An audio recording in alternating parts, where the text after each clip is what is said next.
Good morning. Welcome to ERC and National Support Measures for Researchers in Poland. The webinar is organized by the European Research Council Executive Agency in cooperation with the National Contact Point in Poland. We are very excited to have you join us online. My name is Katarzyna Kubica-Oroń and I will be the moderator of today's event. But before we start, just a few housekeeping rules. The webinar will be recorded. Your microphones and cameras are turned off, so please ask questions by using chat box. And then during 2 Q&A sessions, our speakers will answer your questions, and also my colleagues will respond some of the questions in chat box. After the webinar, please complete the survey, and of course, presentations will be sent to all of you after the event. And now I would like to invite Magdalena Bem-Andrzejewska, the Director of the National Contact Point, to officially open the webinar. Thank you. Ladies and gentlemen, good morning and welcome to this event focused on ERC grants, widely recognized as the most prestigious ones in the Horizon Europe's offer, and the extensive support provided to researchers in Poland. Before we start, let me just express my gratitude to the representatives of the European Research Council for their involvement in the organization of this meeting.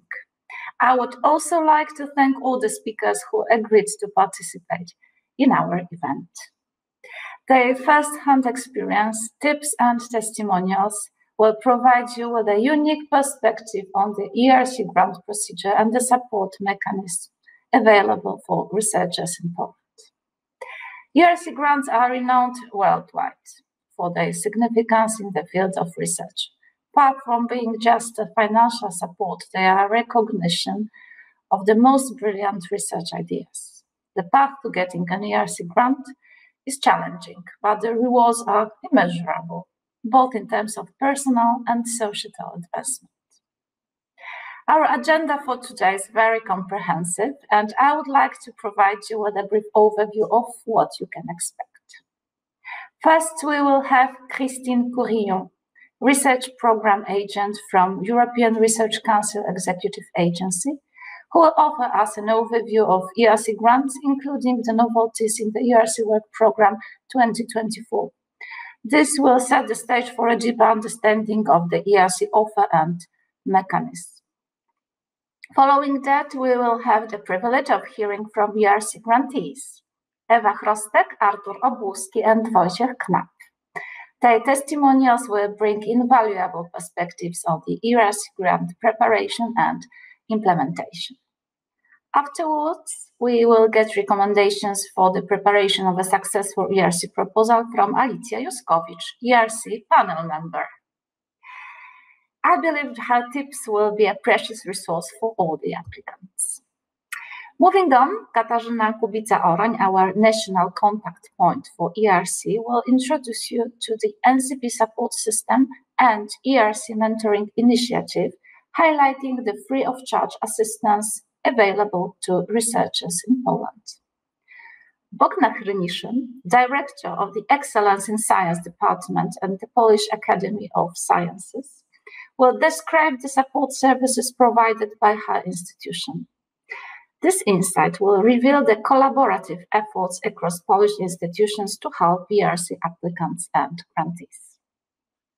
Lastly, Diana Pustuła, Head of the Office for International Research and Liaison at the University of Warsaw, will showcase best practices in supporting ERC applicants and grantees within an academic institution. As we begin this day of knowledge sharing, please remember that the guidance you'll gain from our distinguished speakers cannot be found in official documentation only. I would like to wish you all a pleasant and productive meeting. Your presence here today signifies our collective commitment to fostering excellence in science in Poland. Thank you for being here and thank you for your attention. Thank you very much. And now I would like to invite Christine Courillon from European Research Council. Christine coordinates PE5 panels, synthetic chemistry and material sciences, Christine will give us a general overview and novelties in ERC work program. Christine, please, the floor is yours. Thank you very much, Katarzyna Kubisza-Oron, for inviting me for the organization of this meeting. And on our side, I want also to thank the coordinator of the event, Laura Buffrake. So the European Research Council has a certain degree of autonomy because its strategy, its policy in terms of evaluation and funding is made by a council of 22 scientists. However, these scientists are nominated upon a suggestion by an independent committee, originally by the European Commission. So ERC is part of the EU, the European Commission, of course. Sorry, the slides are going a bit slow. So the tool with which the European Commission structures the funding of research is called the Framework Program. And we are currently now, until 2027, in the Framework Program that is number 9, called Horizon Europe, in which the budget of the ERC is 17% of the total budget.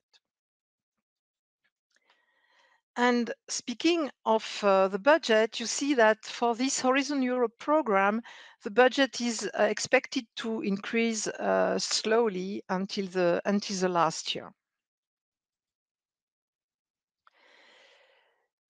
The Scientific Council, among its duties, invites and recruits panel members that constitute the panel who evaluate the proposal that's submitted by applicants.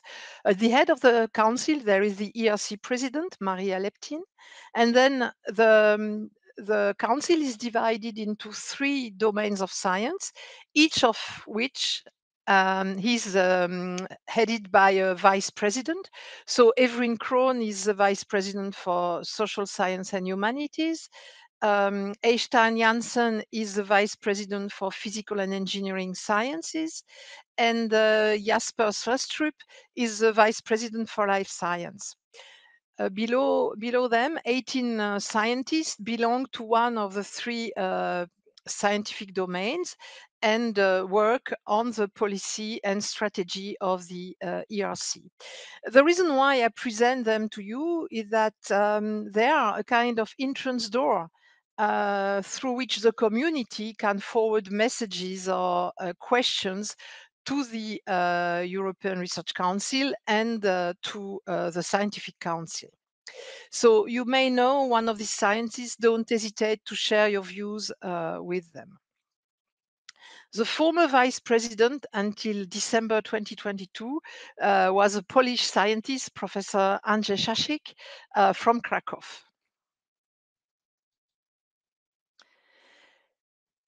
So in a nutshell, ERC is more than 13,000 principal investigators that have been funded within a project that they have implemented.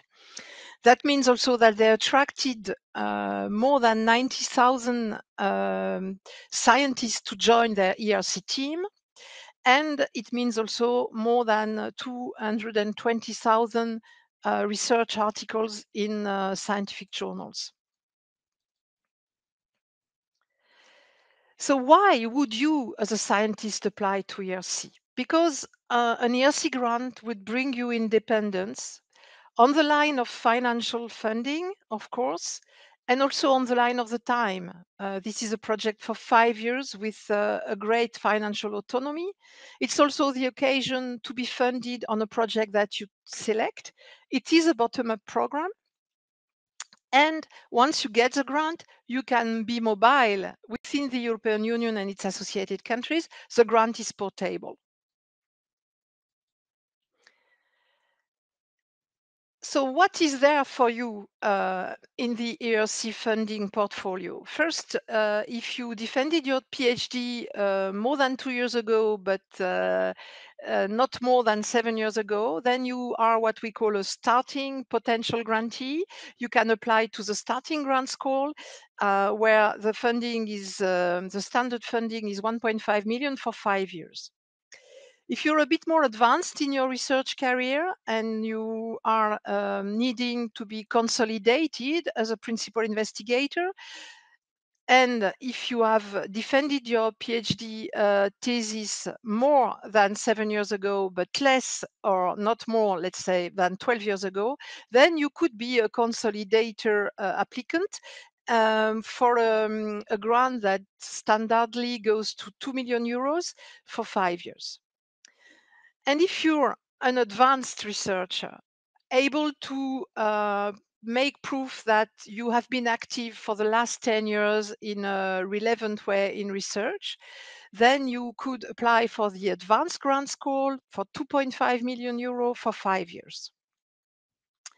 And if you have a big project that you're not able to implement on your own because you need complementary expertise to go to the end of the project, then you may apply for a synergy grant, which requires at least 2 principal investigators, not more than 4.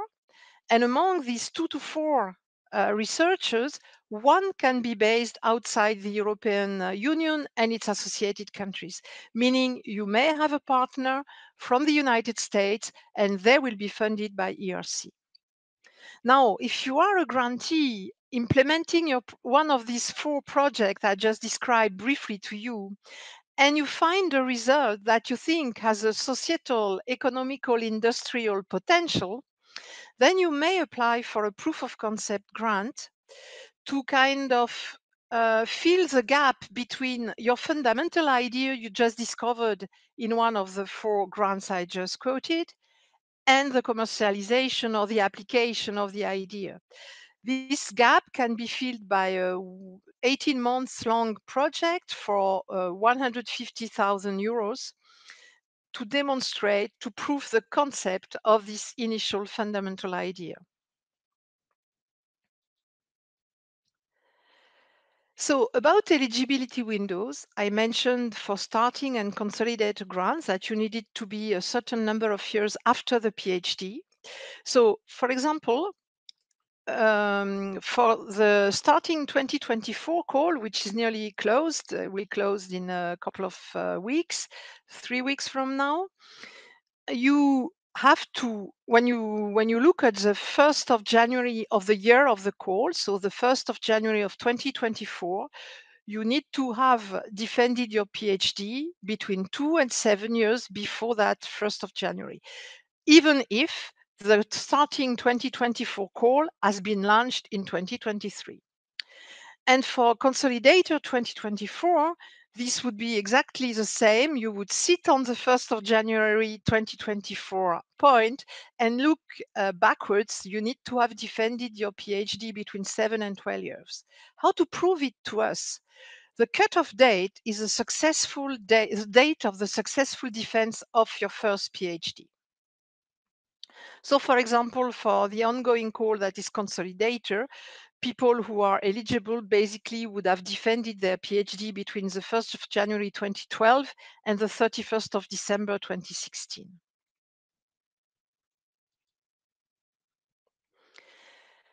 Of course, this eligibility window can be extended. If you're a mother of a child, you can extend it by 1.5 years per child. So if you have 4 children, you extend it by 6 years.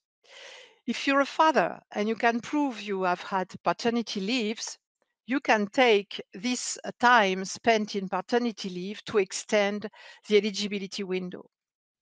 Same thing if you have been sick for more than 3 months, if you underwent military service obligations, or if you had to step out or to slow down in your research career due to the fact that you had to care for your children or care for close family members that were ill. This is especially important after COVID because it has happened in a lot of families.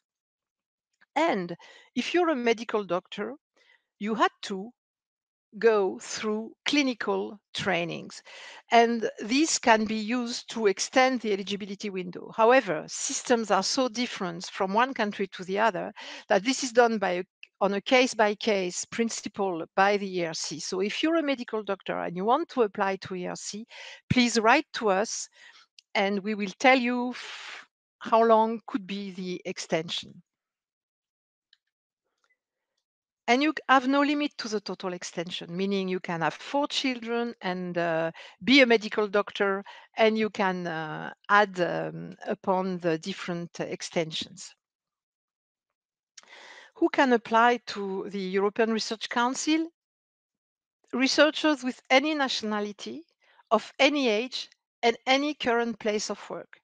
Meaning that you can be in, we can have a position in Japan and you want to come back to Poland, you can very well apply to an ERC grant. What we are asking you is to find a host institution, either in the European Union or one of its associated countries, which are listed here a bit below on the slide. Another request from our side is that you spend at least half of your working time in one of these countries or in the EU.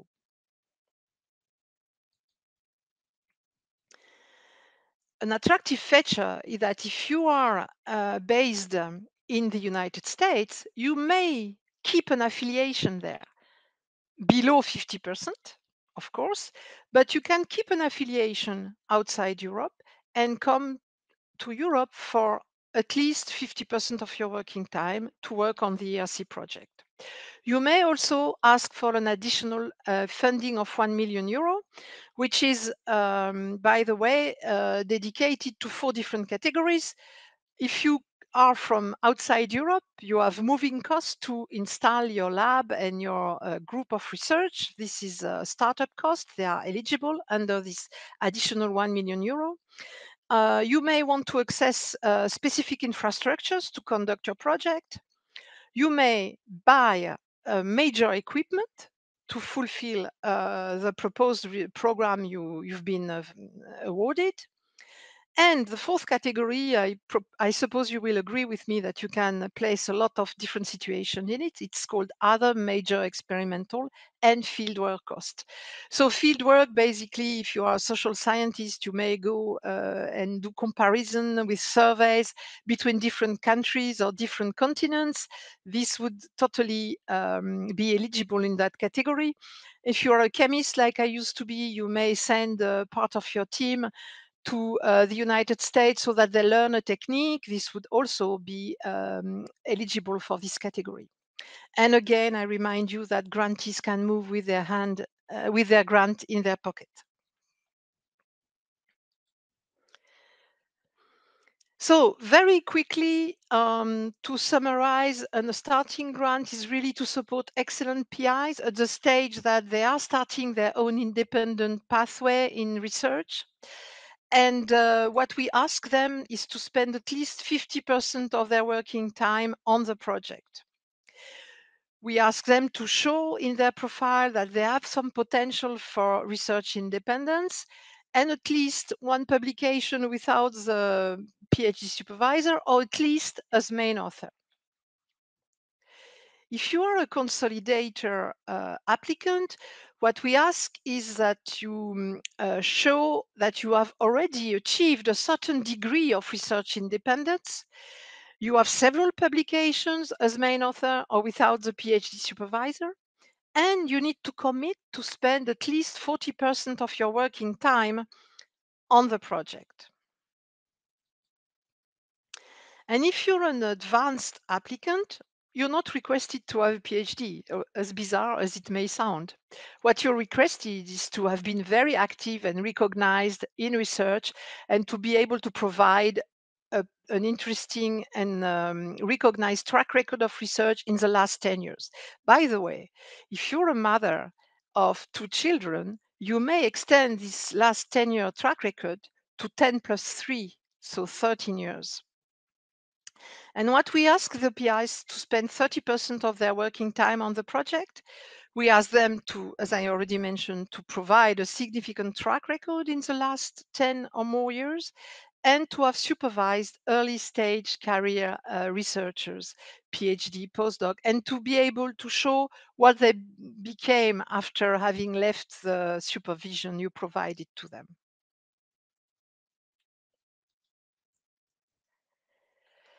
If you apply for a synergy grant, panels are looking for ambitious projects, for global leadership. We encourage interdisciplinarity, although we do not require it. This goes for 10 million euros for 6 years. And as I mentioned, these 2 to 4 PIs. The profile are totally open. You may be a starting kind of profile or an advanced kind of profile. Statistics show that only advanced researchers apply to Synergy. The overview of the success rate very rapidly for 2022 calls. You see that starting, consolidator, and advanced have a success rate between 14 and 15%. Which is quite good, I think. And Synergy has a success rate around 10%. This is on the line here, on the bottom line, you have the academic years. So the number of years of the principal investigators since their PhD. And you see vertical here, the number of projects. In green, you have the starting, orange, the consolidator, and in blue, the advanced. You may see that for starting, the peak is at the last year of the eligibility window, whereas in consolidator, same in the 11, 12 years, so the last year of the eligibility window. So you may decide, okay, so I'm going to wait that I'm far enough from my PhD to apply. What this graph doesn't tell you is how many re-applications there are in these peaks. How many PIs were rejected 1 or 2 years ago, benefited from the feedback of the panel members that they receive after the call to rebuild a better proposal and to increase their chance to get it the second time. And indeed, if you go through our statistics, re-applicants have a higher percentage of success rate than primo applicants. So as I mentioned earlier before the meeting, the first step to go up for an applicant is to choose their panel. By which panel do I want to be evaluated? So you have 9 panels in life science. The 2 that are circled here are the ones whose titles just changed. Basically, typically, you may, as a researcher, ask ERC to look at some new potential titles, or you may communicate with us and give us your thoughts about it. You have also the physical science and engineering. You have 11 panels that basically go from mathematics to materials engineering, going through physics, chemistry, computer science, and earth science. And you have the social science and humanities, among which a newborn panel, number 8, will start existing from 2024 on. So I took my panel because I know it maybe better than the others. So when you start thinking, so where do I want to be evaluated? Then you go through the panel, you see the title of the panel, then you have the subtitles, which gives you a bit more information of what is dealt with within the panel.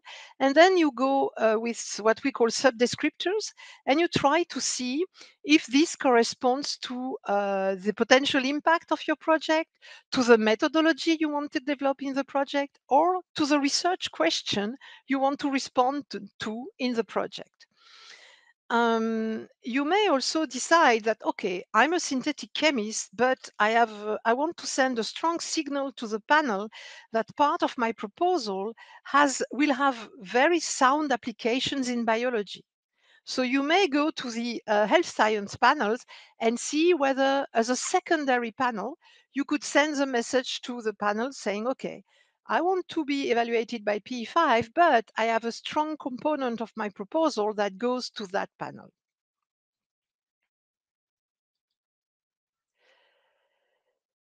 Once you have decided by which panel you want to be evaluated, you go through the evaluation process. So at the deadline of the call, you submit your proposal. Then the evaluation process on our side goes in 2 steps. One step as a first remote phase where panel members evaluate only one part of the proposal you submitted, what we call part 1. And they evaluate the extended synopsis and the profile of you as principal investigator. They evaluate this remotely, individually, and independently. When they submit their reviews, they are invited to a panel meeting in Brussels, where each and every proposal is discussed by the panel members.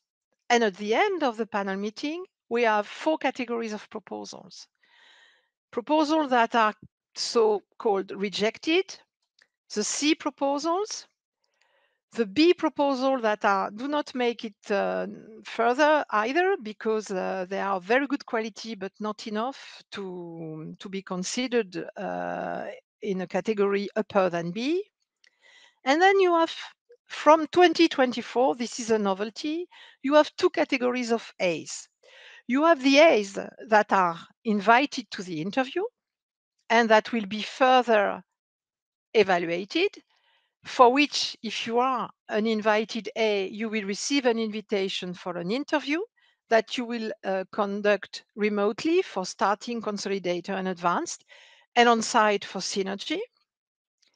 And you may be an A non-invited because there were too many A invited and we could not invite so many people. So we decided to create a category sending a very strong signal to the applicant that their proposal was of very high quality, but didn't make it in the number of proposal we have to send to the interview.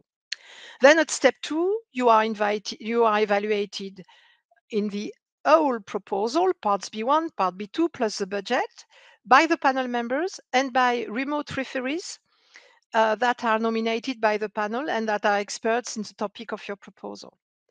These individual reviews are submitted remotely and independently, and then we have the panel meeting in Brussels, at the end of which there are 2 categories of proposals, A and Bs, and the Bs will not be funded, obviously. The A's will not all be funded. You withdraw the line of the budget. All the A's that are ranked above the budget will be funded, and the others will be unfunded A's. In all these categories, you receive feedback from the panel. So the reason why we cannot send all A's to step 2 is because we cannot send more than 44 proposals to step 2. And so if you have 50 excellent proposals at step 1, 6 of them will be non-invited A proposals. So as you have read, probably excellent is the only evaluation criterion of the ERC. Applied to the research project and to the principal investigator. For the research project, it is evaluated against groundbreaking nature, scientific impact, and scientific approach. Concerning the principal investigator, it's evaluated towards their ability to conduct groundbreaking research, their intellectual capacity, their creativity, and how they commit to the project.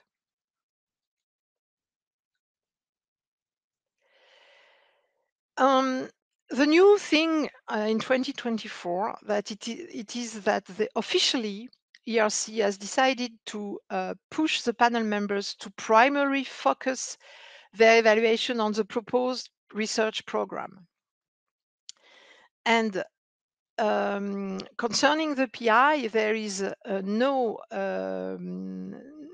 imposed format for the PI's profile.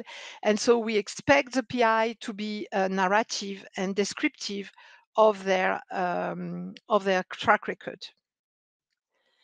So, concerning the project, what is evaluated and the question that the panel members are asked to respond to, I will present them right now. I suggest you print them if you are an applicant, and you keep them beside your computer. And when you draft your project, you ask yourself, does this help the panel member to respond to this question positively? Do I give him what they need to be convinced of a certain number of qualities of my proposal?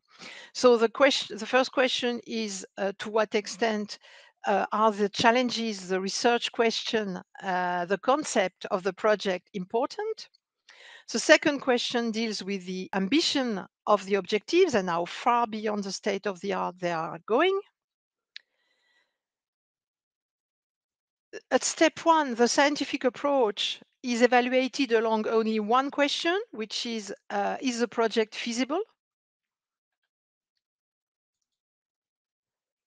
Whereas at step two, the scientific approach has two other questions: whether what is proposed is relevant to achieve the goals of the project, if the approach selected is relevant for this goal, and also whether the time scale, the human resources, financial resources, PI's commitment are adequate to make the project a success. Concerning the profile of the PI, as I mentioned, there is no prescriptive PI's profile. And what we expect the applicant to do is to really demonstrate how they achieved to advance the field in which they are working, to be narrative, to explain, to really take the panel member by the hand, to make them understand why their pathway is not so conventional, and also to give explanation about career breaks, non-conventional career paths, etc.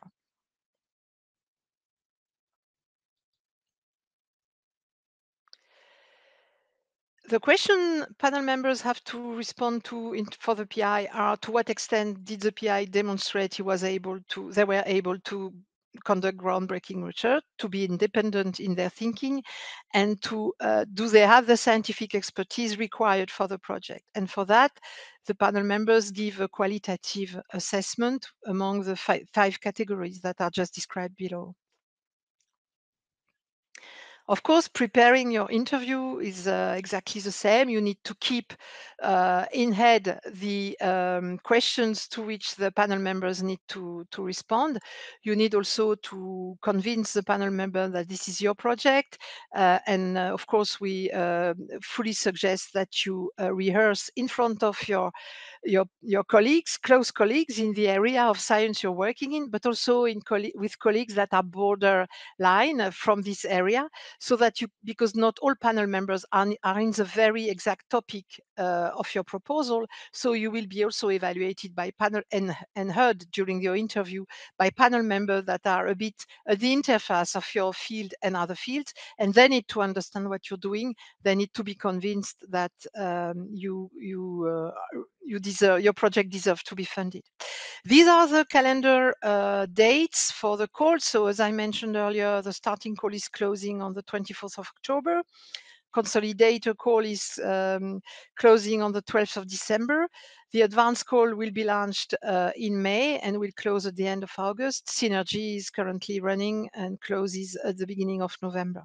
You may see here that the proof of concept calls have 3 deadlines per year. So this gives you the opportunity to apply quite often. There are plenty of information and videos from colleagues of mine that convey to you good tips and information about how you will be evaluated and how to draft a proposal. So I really encourage you to visit this site. And finally, I want to thank you for your attention. Thanks again, the organizer, for inviting me. I wish good luck to all the scientists that may have listened to me. And in case we have to shorten the Q&A session because of time, please, if you have questions that you were not able to ask, write to me. If I'm not able to respond, respond to you, I will forward them to colleagues, and I will forward the response to you. So thank you very much again.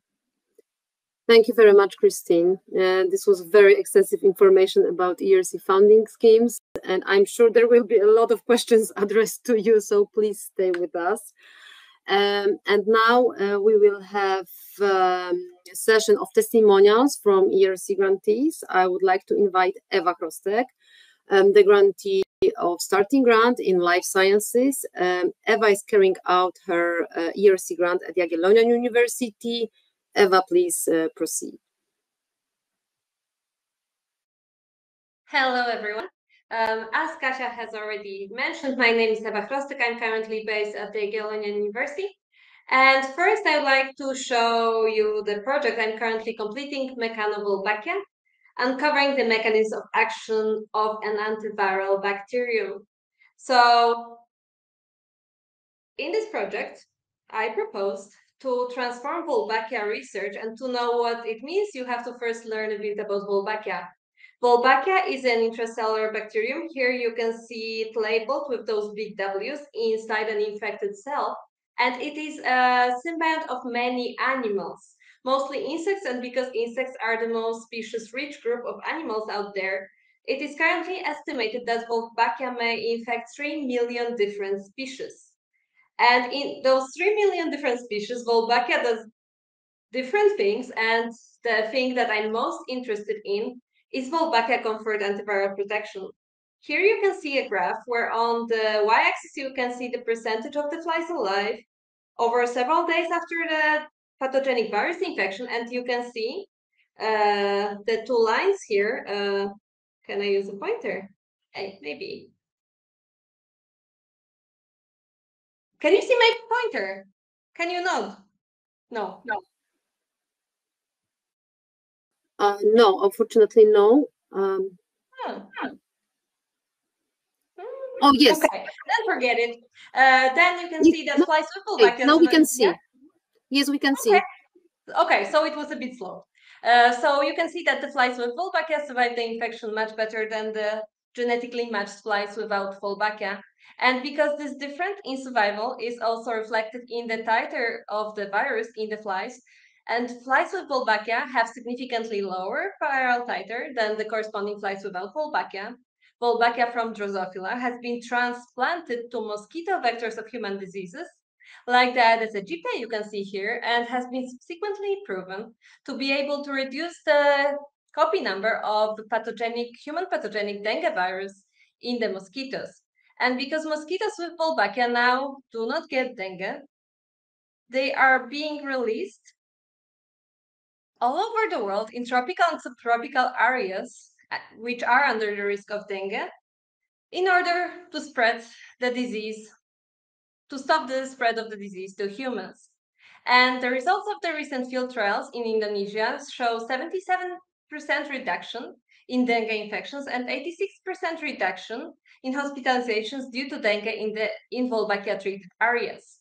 But despite Wolbachia being clearly a very big success in stopping the disease transmission to humans, we do not know the molecular mechanism of Wolbachia conferred antiviral protection, and the only thing we have really learned since the discovery of the phenomenon in 2008 is that it's none of the known antiviral mechanisms in insects. So Mechanovolbachia aims to tackle this problem in two ways. First, we want to establish the model system. So determine when and where antiviral protection starts, and validate current cell culture model of antiviral protection. So this first part is mostly advancing the state of the art by replacing the whole organisms and the late points, which are normally used to study antiviral protection, to individual insect tissues and very early time points. And this will allow us to identify Wolbachia genes and host genes that are involved in these first steps of the protection. And then I want to use novel tools and develop new tools in order to work with Wolbachia and on the genetic level. So molecular bases of antiviral protection are unknown because Wolbachia cannot be cultured or genetically manipulated in a way that other bacteria can. So previously, there were no tools to study Wolbachia gene functions directly.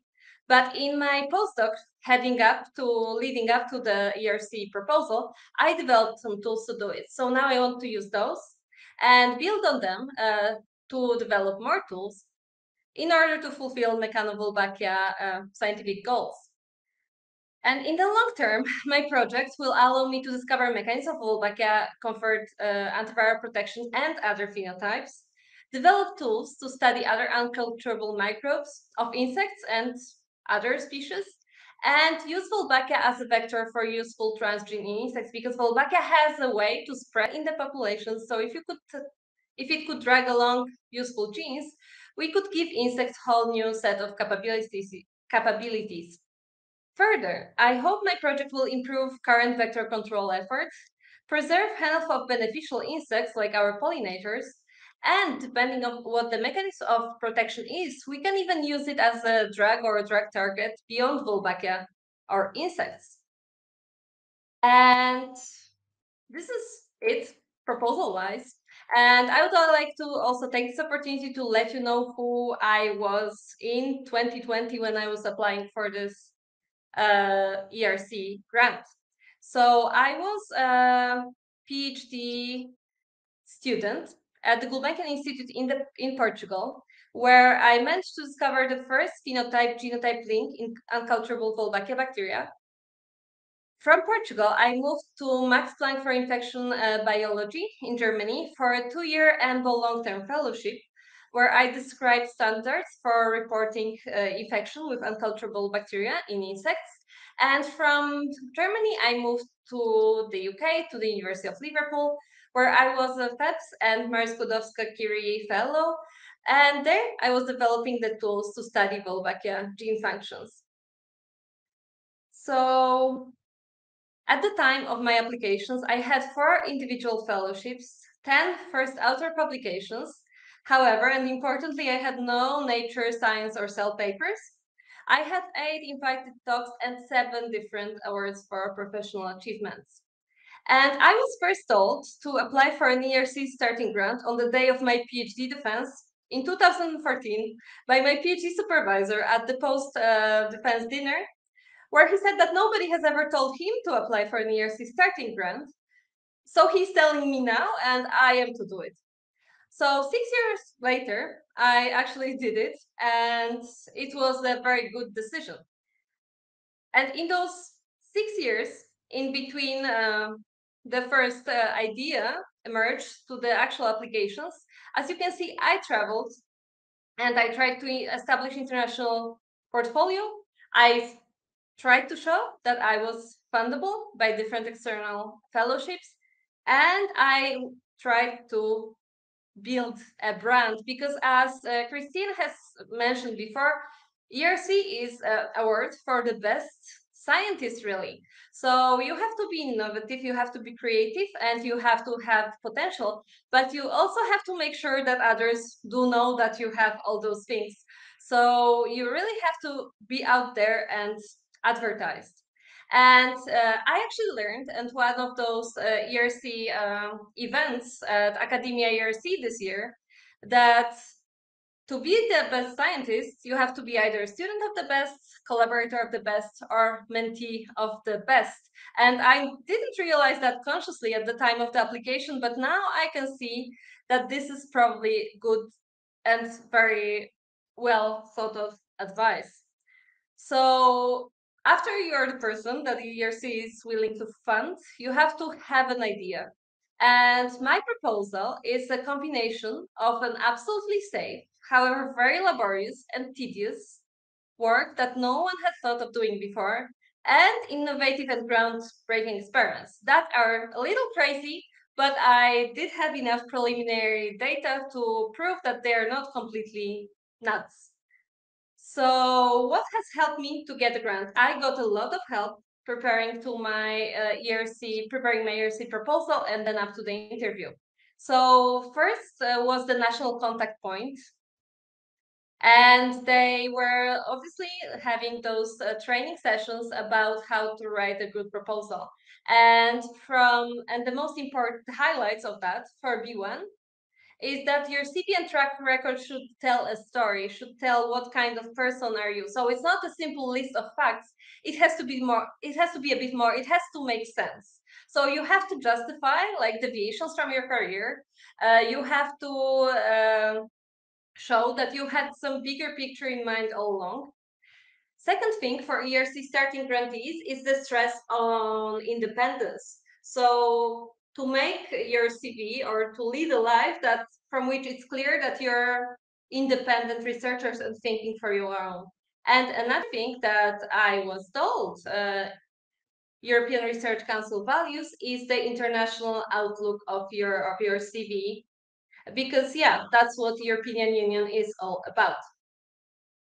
B1 should also be written to generalists. It should stress the impact if the proposal is successful, and it is a very good practice to ask as many people as possible to read and provide feedback on the proposal. And I had 5 scientists reading this part, some in my field, some quite outside of my field, reading, telling me what they understand, what is maybe not that well written. And in part B2, you write basically to the reviewers. So they are people in your field. So the advice was just do what is commonly done in your field. You should have this part. You should know how to communicate with those people. And then finally, the interview. And this is maybe a controversial advice, but as Christina has mentioned before, each panel has 44 people to review.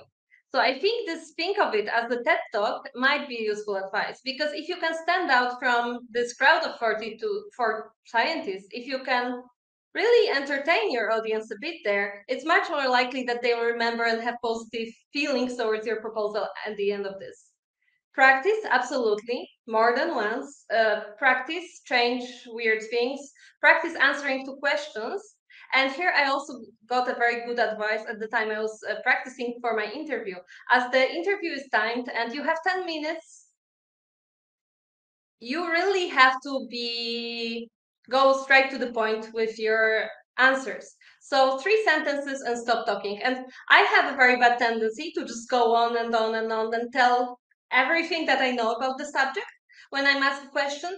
But it is very important to be, straight to the point and stop talking and let the panel either inquire further or move on to the next question. Otherwise, you're just stealing time from yourself.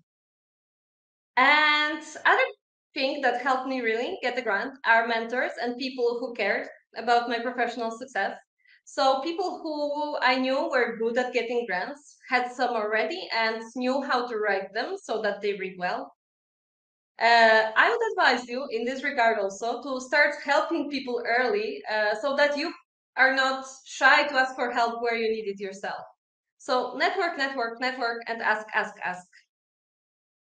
And another thing is having in mind that the best science is brave, but it also has to be feasible, right? So it has to be a big and brave proposal, but it has to be grounded in data, because after all, we are scientists. And another thing that Christina has already mentioned is to choose your panel wisely. So there are 3 main panels, and you should probably know by now which one you would fall into. But then each of them has many, many sub-panels. And as a biotechnologist by training and molecular biologist by further training, I was very inclined to go for immunity infection immunotherapy with the proposal I just showed you, or prevention, diagnosis, and treatment of human diseases. But I chose environmental biology, ecology, and molecular evolution because I was checking before what kind of proposals were funded in each of those panels, and I thought my kind of work had the biggest chance of being funded in the last one of those. And finally, do not underestimate your CV. So you do not really need Nature Science or Cell papers. It's a common misconception. You have to stress international outlook, whatever it is in your case, and stress every achievement, no matter how small it feels to you, because everything matters in this kind of competitions. And with this, I would like to thank all the people that have helped me along my way. My little team back in Liverpool when I was applying, my current ERC team in Krakow, the mentors who helped me most with my ERC proposal, and some other people that have read my proposal and supported me also, and all the different funding, past and present, and thank you all for your attention.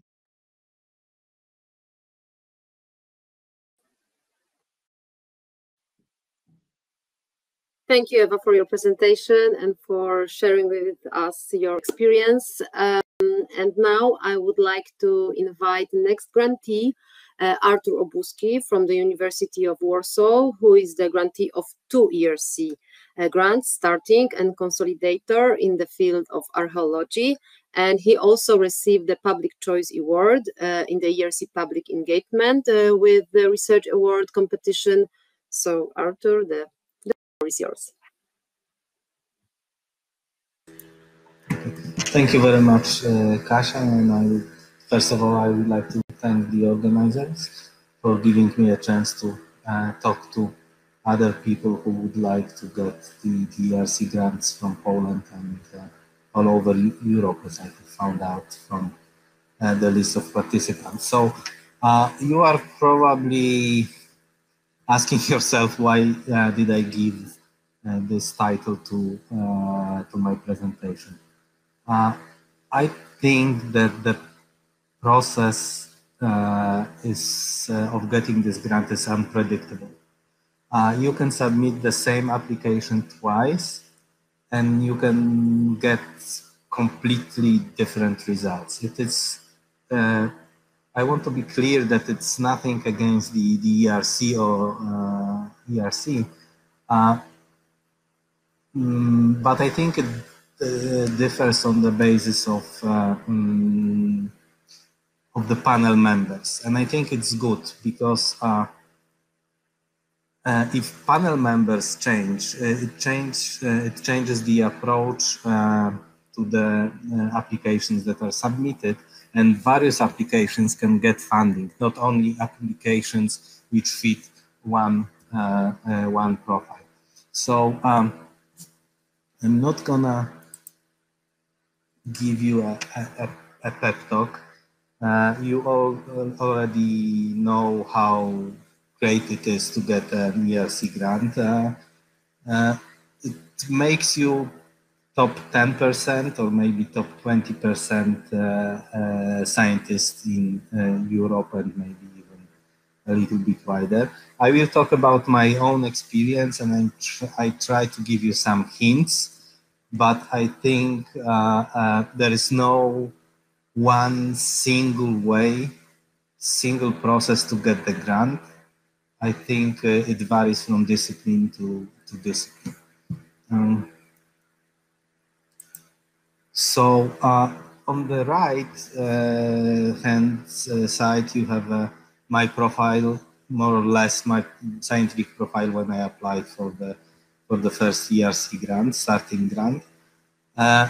And when you look at it, you would probably notice, and you were a panel member, you wouldn't give a grant to such a person.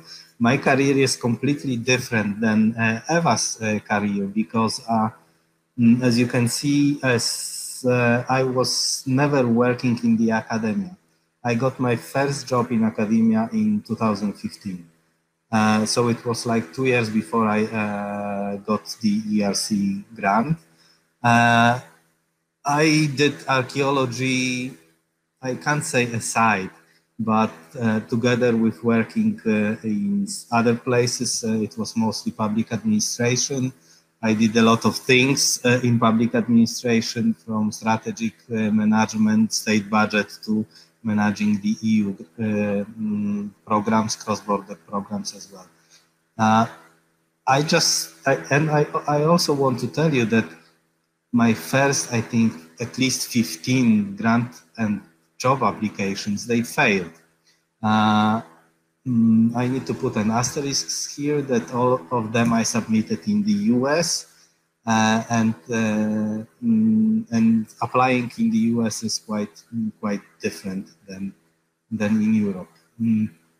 So I'm sure that you are asking yourself a question if I'm ready. I have a lot of friends who are asking this question to themselves. Some of them are asking this question themselves for more than 10 years.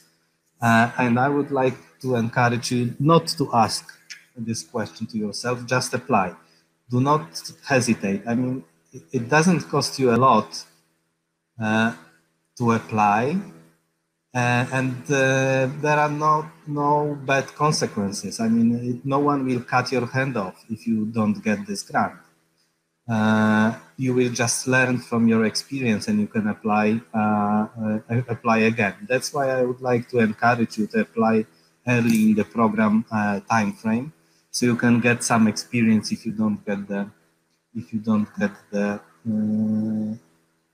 grant in the first term. I have applied very late in the program, but this is how my life simply went. So I applied in the very last year for the ERC starting grant, and the very last year for the consolidator grant.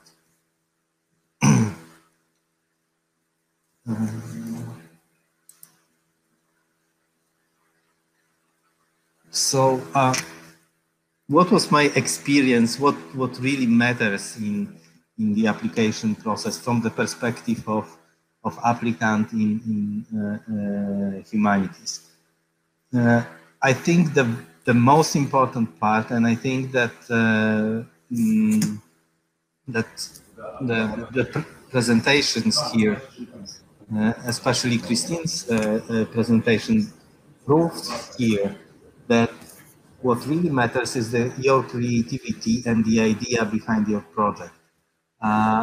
You need to find an angle, a perspective that no one picked up before you, or it could be also a perspective that was neglected in the past. So when I applied for my starting grant and some people read my application, they said that they cannot imagine this project as the face of the Polish archaeology, because it's this period of time that I tried to investigate is not interesting, and so on and so on, but here I am.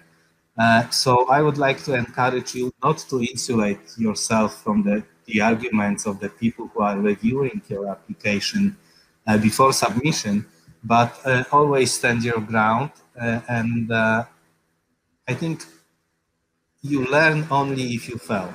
So don't be afraid of failing, in my opinion. The other important thing is groundbreaking nature.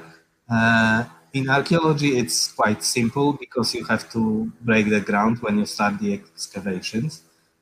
In other disciplines, it's probably harder, but I think that as you have seen from Eva's experience, you need to show what is the additional, the added value that you can deliver thanks to your project. How can you advance your discipline? How can you fill some gaps in research in humanities? And what, in my opinion, is very important is to balance your application, the balance between ambition and feasibility. All of us are probably very ambitious, but try to, hold your horses and make sure that implementation of this project is feasible within given time. I think this is one also of the factors that can influence your success. Okay. Christine already told you that there is, let's say, less importance attached to the person of the PI, and I had this feeling before, and that what really matters is the idea behind the proposal. But still, you should prove in your CV that you are able to implement this project, that you had some international experience, that you can do a good quality research, and you can work and function in international research environment. And I think what is really important is networking.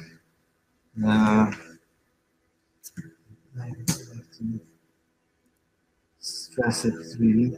Before I talk about networking, I would like to also quickly go through the interview stage. Fortunately, it doesn't look like in this graphics in my slide. My experience from interviews in Brussels in person and the last one in online is that the people are very friendly. They know that this part of the application process is the most stressful part of the process. I can tell you that I wouldn't probably recognize faces of the people who sat in my last panel. I was that stressed. So just to give you a perspective, a comparison, you all probably know this TV show Millionaire. So your interview is kind of a millionaire show, but in Polish zlotys, you can get 6 million if you are applying for ERC starting grant or 1.5 million euros. But I'm not telling you to put a lot of stress on you. Just to try to encourage you to find some positive things and look optimistic into your application process. So application part, you submit application and then you forget, and in a couple of months you get an information from the ERC if you got to the interview stage or not. Can you prepare to interview? To be honest, I doubt it. I applied twice, so I had like 4 mock interviews. And I think that only one question asked to me by those people who roasted me during the mock interviews repeated during the panel or was similar to the question into the panel. But thanks to this roasting experience, you can harden yourself. You can try to learn how to adapt to stress during the real interview. But you shouldn't expect that the questions will be repeated. What I would like to advise to you is prepare to get stuck during the interview, especially when English is not your mother tongue. So on the right-hand side, you have a photo of my preparation for interview, and I put those yellow paper with some, let's say, with some topics, some words that would help me to start up if I get stuck. I haven't used any of those of this information during my interview. I would like also to let's say to continue what Eva told you, that I think that the most important thing is to limit the information that you give during your interview stage. You should rather flash some nice photos, use some phrases that will help the panel members to remember you. That you some things that will allow you to stand out from the rest of the competition. Okay.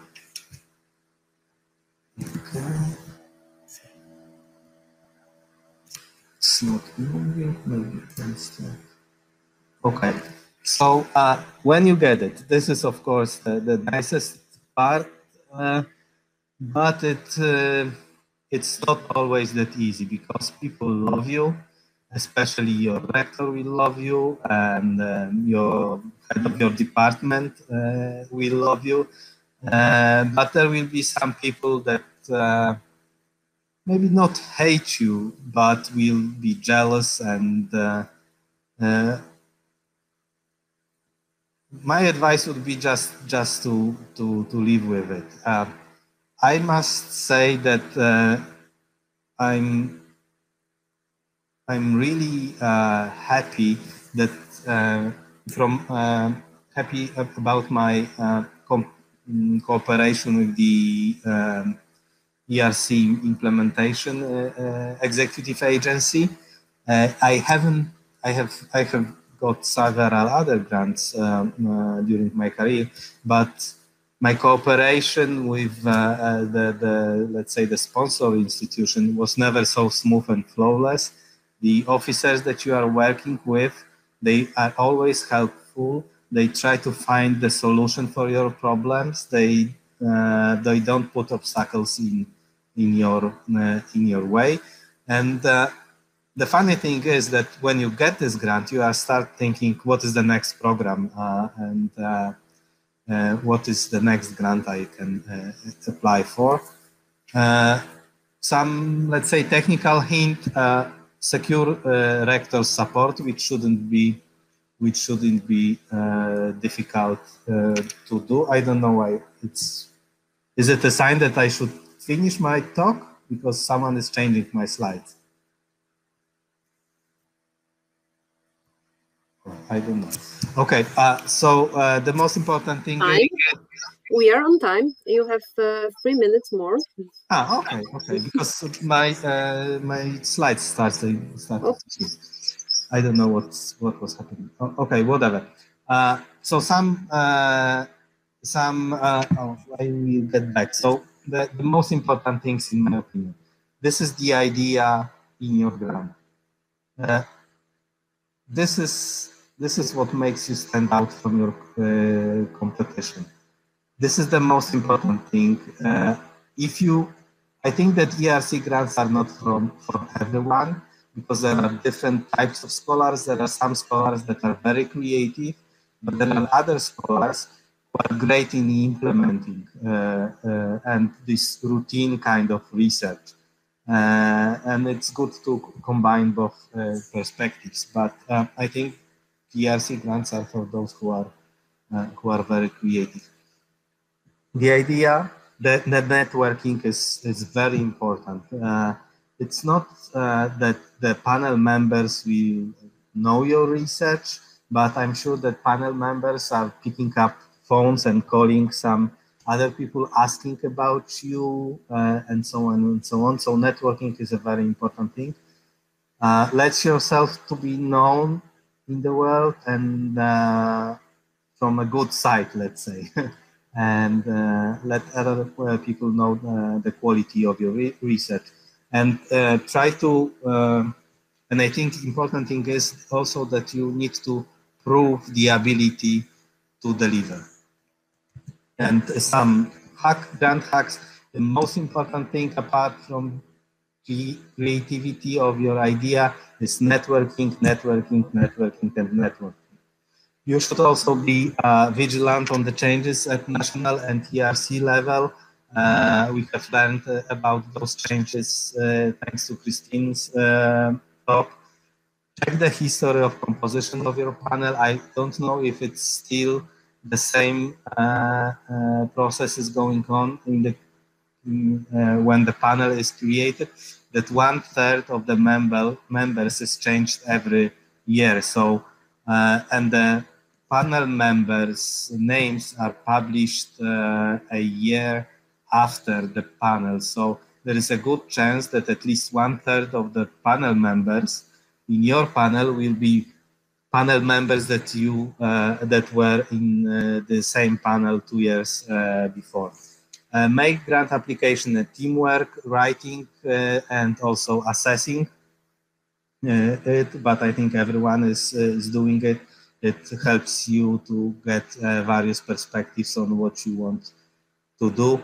Be aware on what is trending in your discipline, what is sexy, but it doesn't have to be always the case, as my successful applications, especially the first one, proved. Be also aware, especially in probably social sciences, what is trending in public debate and EU policies. And very last advice, do the language washing. If you don't feel, if you are not native in English language, ask someone to do the language washing for you. Try to enrich your language in the application by using not only some buzzwords, but sometimes specific for your discipline, but still those who could be understood by the other people. And very last thing, sometimes it's better to be lucky than good when you apply. Thank you very much. Thank you, Artur, for your presentation and your guided experience that you have given us. I know that you have to leave our webinar at noon. Thank you for your time.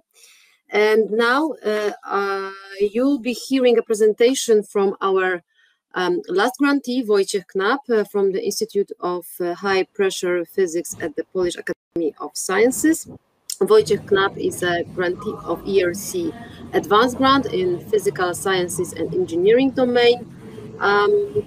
Wojciech, the floor is yours. Okay, I hope you can hear me and you can see me. Can you confirm? Yeah, okay. Thank you. Well, I decided to present you also a little bit about the science that I'm doing. Maybe it will be too long, but I will try to give you just the main information before coming to the information about the grant application. So I will make a short introduction to the science that I'm doing, and please put the next slide, or I can do it from my side. Let me see. Yeah, it's coming. Yeah. Okay, so my research concerns the part of electromagnetic radiation that is shown here as THZ.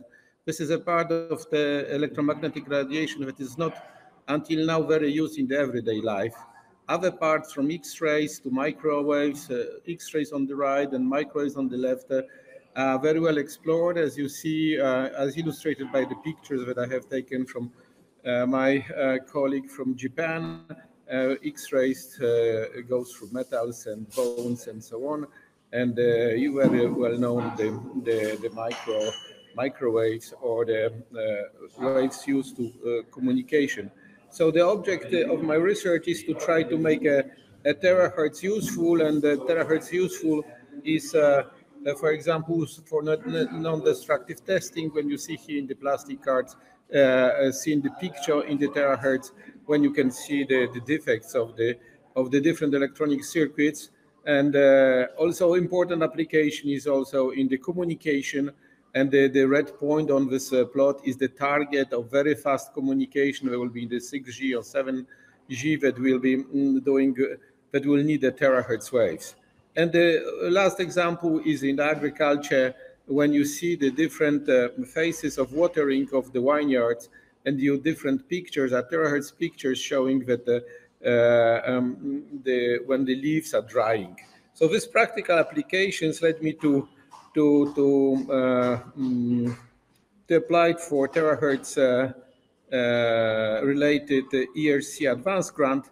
In my case, it was the grant at the end of my career. I was 1 year before the retiring from my position in France, and I think the most stressing part of the grant was not writing. That took me relatively long time, but the rule that was during my application that you are ERC Advanced grant you have this application, and you have 5 minutes to present whole your career, idea of your grant, and promises, and you present it in the front of the 5, 6, 7 people, but most of the people have never seen your grant or your CV.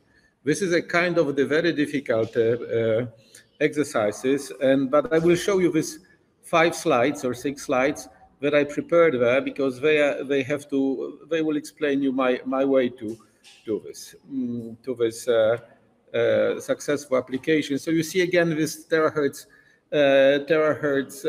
range that is called terahertz gap. This is in the middle of electromagnetic radiation, and this is challenge for today's physics and technology.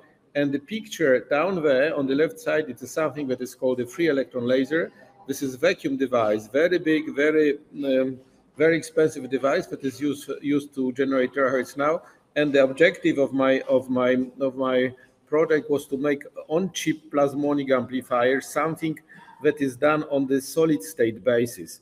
And of course, for application that you see on the left part, for quality control, safety, security, and telecommunication. I think this society usefulness of your research is an important message. So now I come to my CV. So plasma waves and me, and the main idea of the research was that the plasma waves, I mean the charge waves in the transistors, can move faster than the electron by themselves. And this is similar. You see on the left panel here the water moving, and you see that the waves on the water can move sometimes faster than the water itself.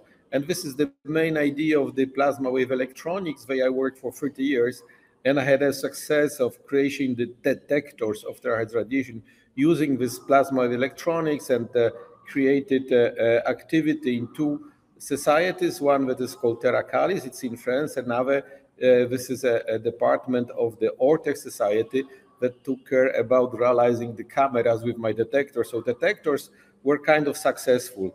But if you look on my lifeline, I get my PhD at Warsaw University, when I was in Grenoble, Toulouse, then a very long time at University of Montpellier, but in the meantime, 2 years in the United States and 1.5 years in Japan. And since 2003-4, I started to create a terahertz center in Warsaw, and this is the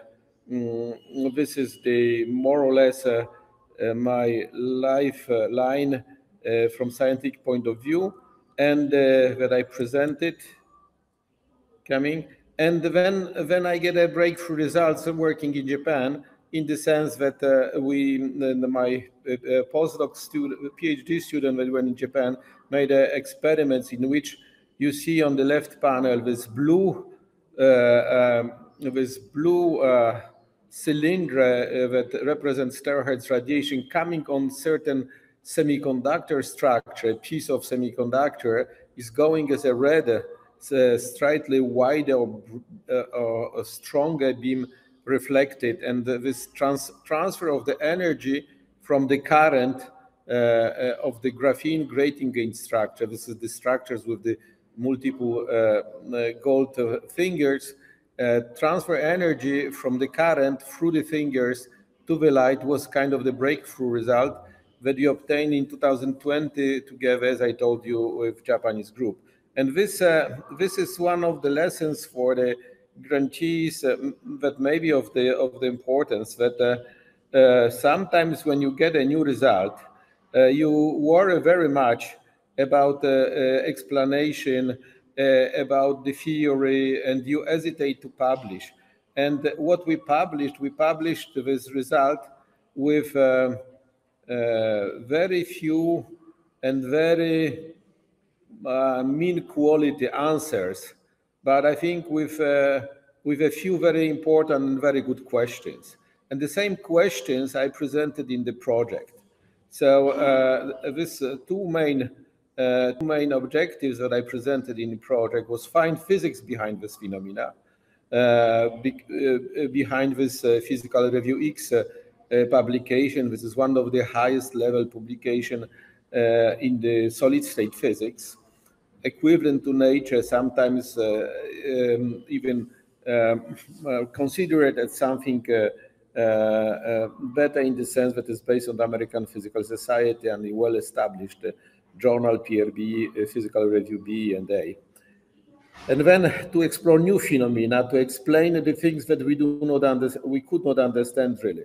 And this what we could not understand was most important, not what we have done, but what we could not understand. And this is shown on this picture. This blue valley it means the absorption of light, of terahertz light. And with the changing of the current value going through the structure, this blue valley transformed to this red mountain. And this blue valley is absorption, so the loss of electromagnetic radiation, and red mountain is the amplification, the effect that never was observed before. And we clearly stated in the project, we do not understand why this absorption changes, disappears, and why it transfers to the amplification. So let me go to the next slide if it works. Yeah. So we proposed some solution. And we propose some solution. And yes, tell me. Yeah. We have only 5 minutes left. Okay. Oh, it's more than enough. Okay, that's more than enough. So we propose questions, and then these are illustration of two questions. The experiments were done in graphene, and we wanted to say whether graphene is important or no. So the question is the linear energy dispersion crucial of graphene, and we propose that we will do it using mercury quantum wells that can be like graphene or other. And second, we will propose another question: is the grating gate geometry crucial, or whether the structures that you see on the picture is in the structure related to the independent action of all these fingers, or they act as a plasmonic crystals. And once you put these questions and you justify the hypothesis, then your project is ready and you can go forward with I skip this one, and then you should show implementation. And implementation in our case was based on the good laboratory.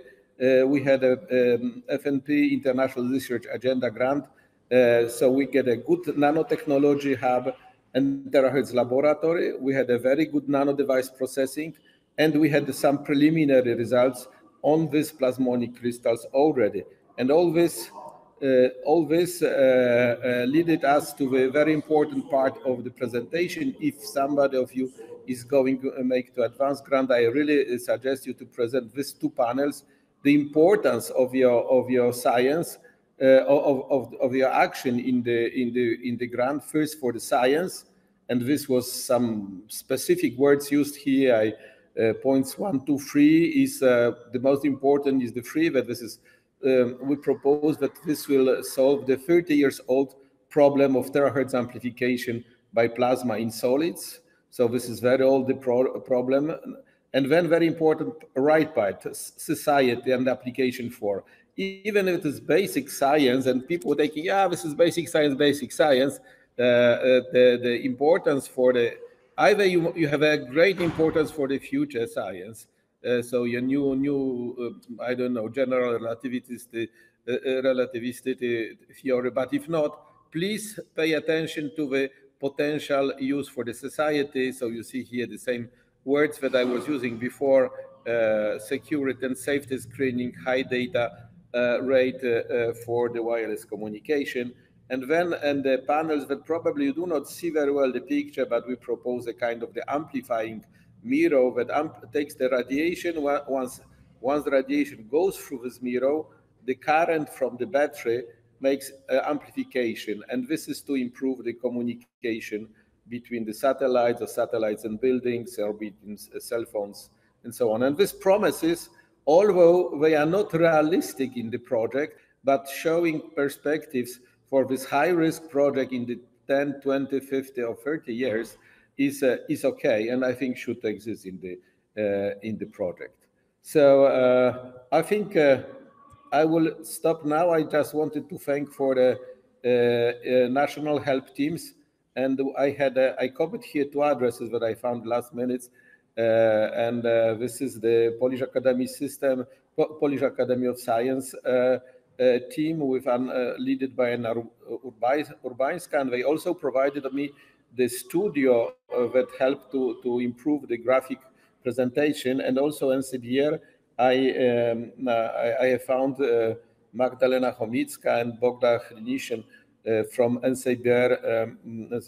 So I don't know whether they are still working, but these are the people that I had a close contact. They organized 2 panels, and these 2 panels with 5 or 10 different scientists were of crucial importance for the preparation of the final presentation. And this slide only tells you that this is a copy from my file manager, shows you that I prepared for 2 months this 5 minutes presentation, and you see that you cannot see, but the last version is number 20 or 21 for 5 minute presentation is a very good result in the sense that it allows us to improve it, to make it really perfect, and timing should be 1 second exact. So, and then my grant is important also for the future, and the future that I presented is the future of the Centera Lab that I had since 5 years, and this Centera Lab that has a relatively good results needs a really financial support. So I just have shown that if I have this grant, I can continue develop this terahertz center in Poland. So that's the end of my presentation, and I hope a few words that I have presented here will allow the people that wants to go for this prestigious grant to modify or to better approach the challenge. Thank you very much for your attention. Thank you very much. That was a very interesting presentation. Now we are going to change the point of view a bit, and I would like to invite Alicja Juskowicz from the Jagiellonian University. Alicja Juskowicz served as a panelist in ERC Advanced Grant in LS9 for 4 terms. Alicja, the floor is yours. Thank you very much. I'm happy to share my personal experience with you, but please be aware that it is not a knowledge resulting from the research or research studies, but as I said, simply my personal experience. So do not treat it too seriously. Indeed, at the ERC, I was a panelist in advanced grants for 4 terms, so 8 years. And I'm also a reviewer of starting consolidator and advanced grants. And I can emphasize one thing. The panelists try to be as objective as possible. And the general rules in ERC are very similar to those in our NCN. And the primary goal is to select excellent projects. And this is a very difficult task because there are much more great projects that can be funded. So try to help panelists to select your proposal. There are no doubts. First and most of all, your grant needs to be based on good science, simply. You must have an important research question, an idea how to look for the answer. It is not like there is a call, so we are starting to think what the grant should be about. No, this should be a question that has been with you for a long time. You dream about starting research because you have an idea for a clever strategy that no one has tested yet. And second, you write for panelists and reviewers, not for a general public. So try to get inside the reviewer's head. What the reviewers really look for important questions, for clear hypotheses, for robust strategies to test them, and for evidence of your professional skills and productivity. And third, grant is not a review paper. It is a plan of action. Remember that and be focused. Here is the general instruction for panelists. And as you see, it is very general. Panelists look for proposals of a groundbreaking nature. And this is the primary criterion. I would say the only one, almost the only one. So it is not a proposal like we have several thousand samples and we use state-of-the-art analysis methods, and we want to conduct this analysis to characterize the samples comprehensively. No, not in ERC. Rather, we have a unique collection of samples that give us a chance to answer an important question, and we have an idea for a completely new way of analyzing them. We will fill the gap in knowledge, which was impossible until now.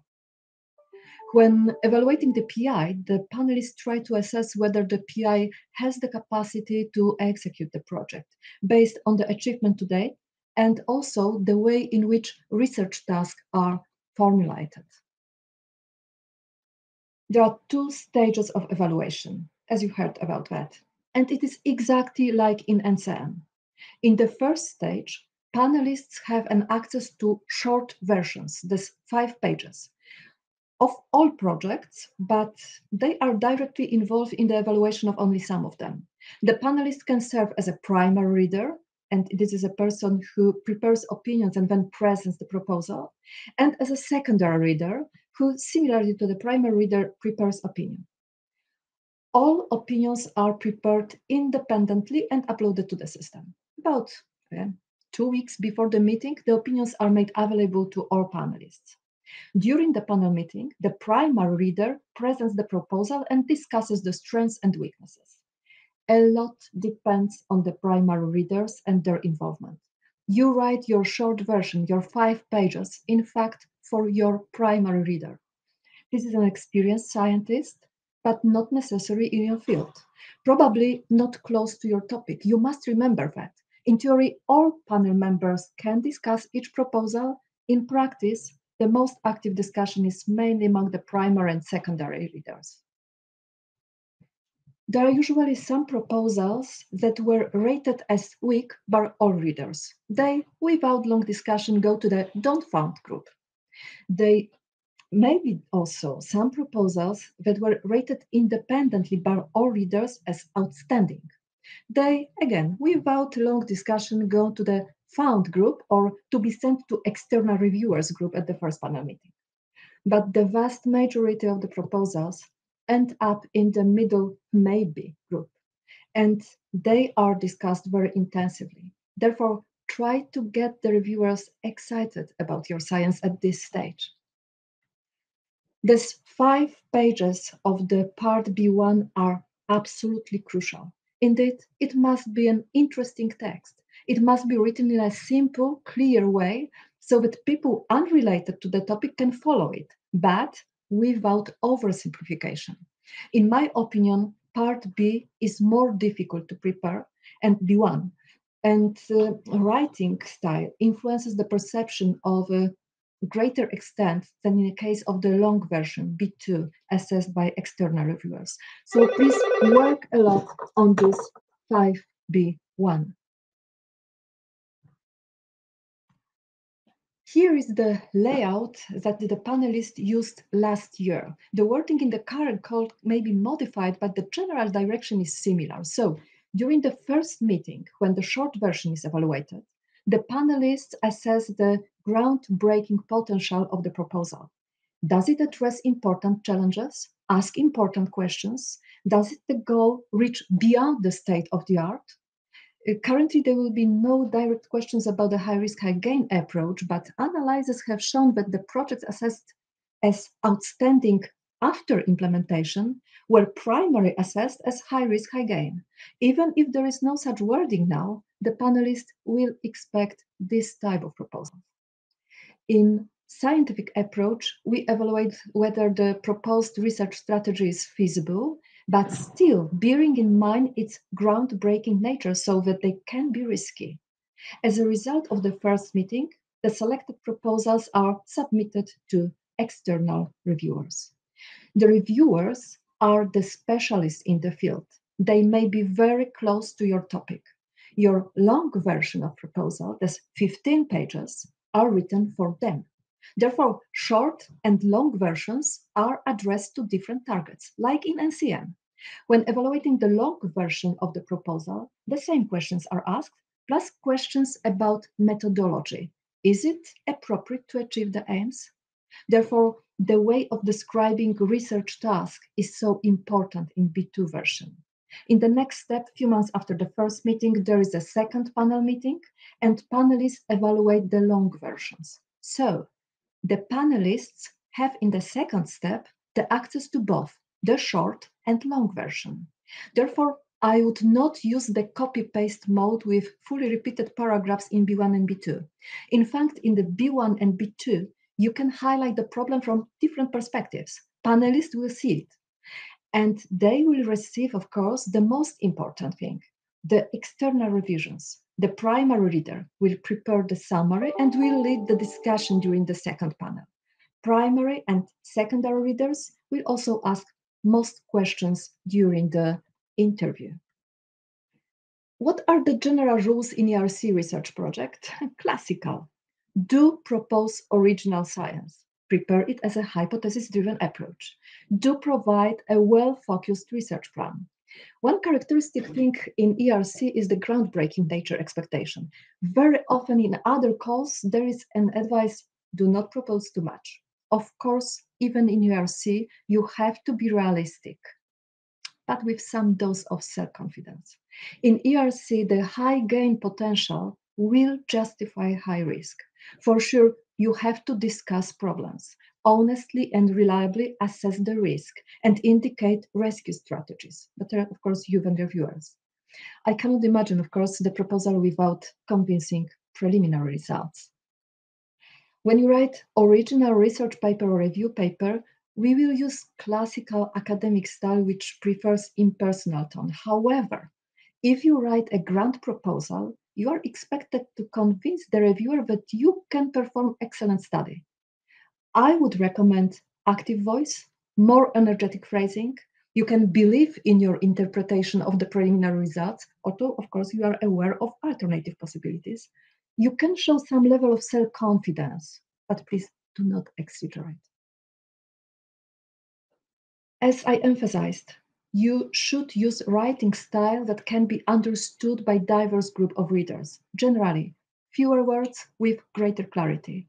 So follow the KISS. I love this acronym. Keep it simple and succinct.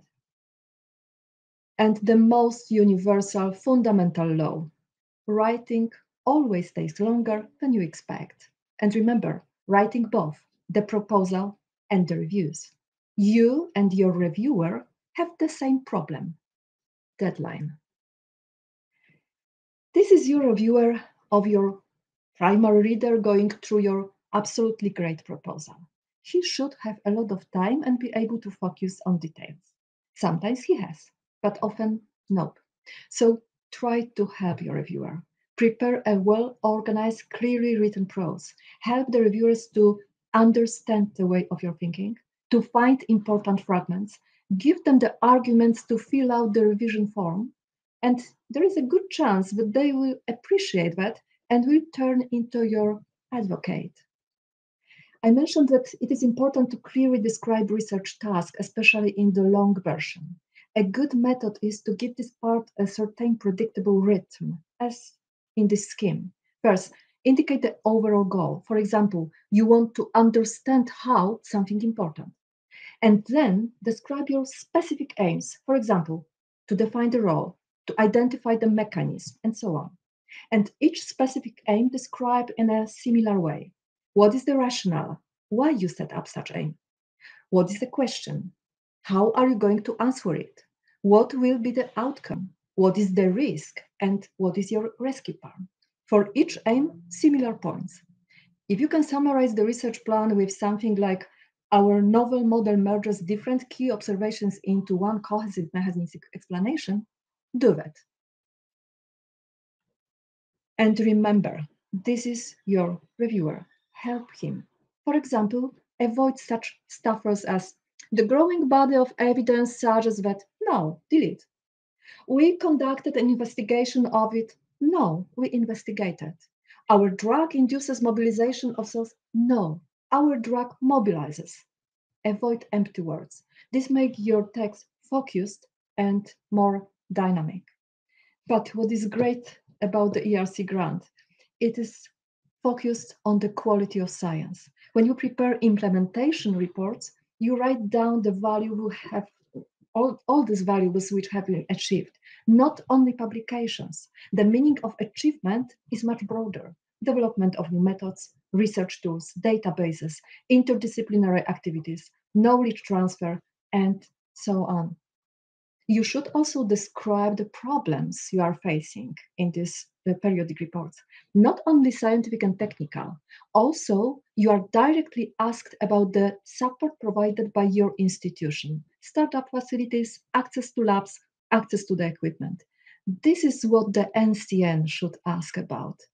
In many institutions, the approach to ERC grantees is incomparable with the approach to other grantees, including very prestigious one.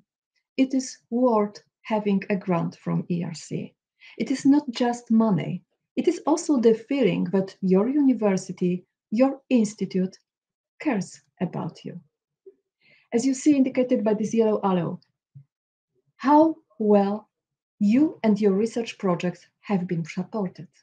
There is also a second important perspective, how the project contributed to the research careers of your team and yourself. What are the future prospects for your group? It is worth having a grant from the ERC. Thank you very much. I will be happy to answer your question later on. Thanks.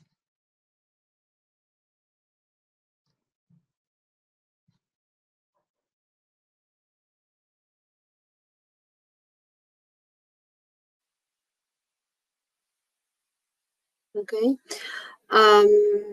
Thank you very much. That was a very interesting presentation, and thank you for sharing your extensive knowledge.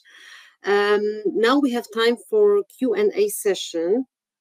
I noticed that several questions have already been answered by my colleagues in the chat box. So do we have any questions?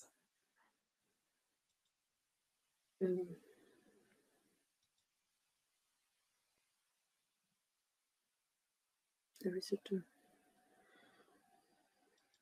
Who would like to? Oh.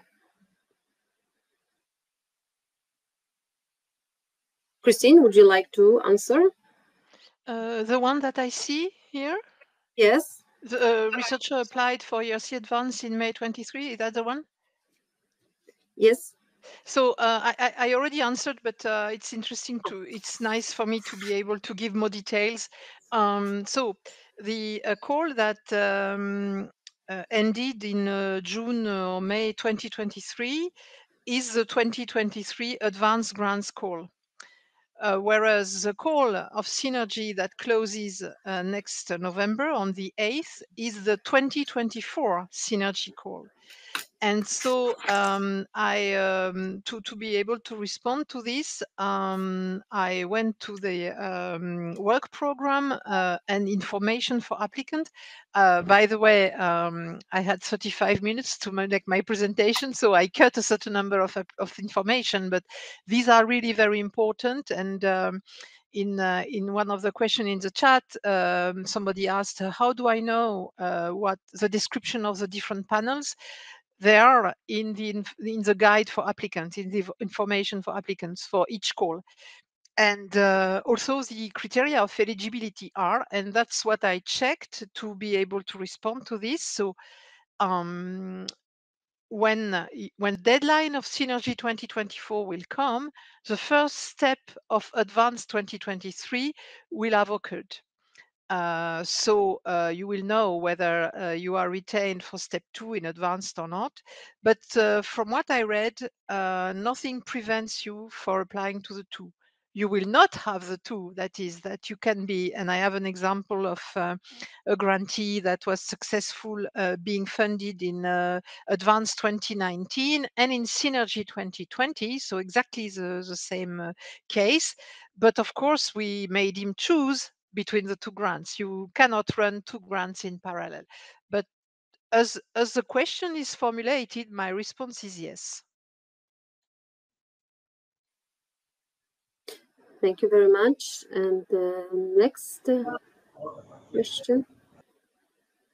Anyway, I would like to prolong it a little bit, this question, because of course I'm not going to run 2 grants, but I was asked by somebody else to join the team of Synergy grant on another subject.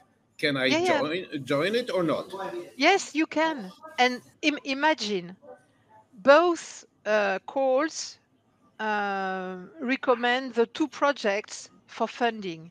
ERC will ask you to choose between the 2. No, but I have already one.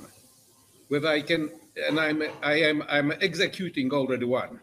Whether I can during execution. Yeah, that's another problem. I respond to the one you have already later. Okay. But maybe I misunderstood the question. I'm really sorry. What I understood is you applied, so you are in the pipeline of the applicants for Advanced 2023, and your question is, can you be in a project in Synergy 2024? And my response is yes. But then That's I have one to thing. choose. Okay, good. But you will not get the 2. You may be recommended for funding for the 2, but we, ERC, will come to you and say, well, which one do you choose? That's one thing. The second thing is indeed, you can apply to an ERC grant, even if you are already a grantee with a running project. And I think this can be done in the 2 last years of the running project. But this is different from the question. Yeah, thank you. This question is the one I see on my screen right now. How strongly does the CV affect the ratings? This is key. So I will first share the P5 experience, and then I will tell you about the novelties in 2024.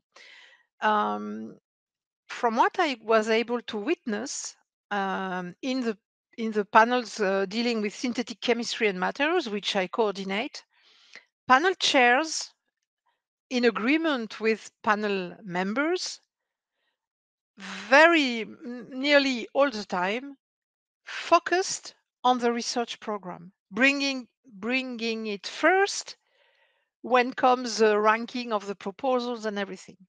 Of course, they have also to give an opinion and an assessment. They had also to give an assessment on the PI's profile, but this has never come first. However, if you have some experience of the templates that an applicant needs to fill to submit their application, the CV template was structured. You had a section on supervision, a section on track record, a section on papers, on funding, etc. Now, it has been officially decided by the Scientific Council that they want the panel to focus first on the research program. That's why this is clearly written black on white in the work program, in the information for applicants, and we clearly communicate that to our panel members for the next call coming, the 2024. So it's difficult for me to respond to this question. So if in terms of rule and decisions, the CV will be part of the evaluation, but will not come first. That's one point. Now, and this is personal addition to this response, the panel members, they all come from different national systems. So it's difficult to prevent their brain to work like if they were in their national system. So we train them, we brief them, we repeat them, we watch them, we tell them when they're going out of the ERC rules, etc. But psychologically, evaluation remains a human activity. And it's difficult for me to tell you that it has no effect at all. But we clearly give the guidelines in 2024 that the research programs comes first.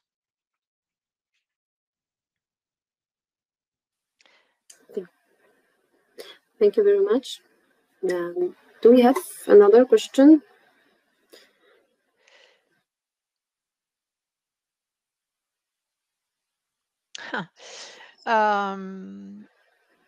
I think it's possible.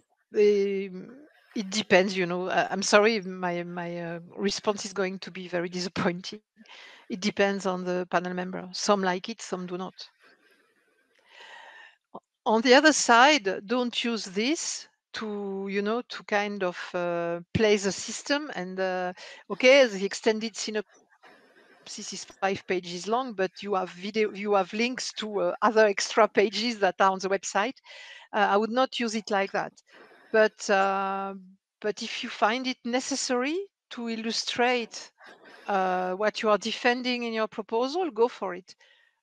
Don't put 10 in one proposal, but if you think it's relevant, do it. And I know some panel member will go and see, some others will say, no way, I'm not going to go and see that. So I'm sorry about my response. Okay, thank you very much.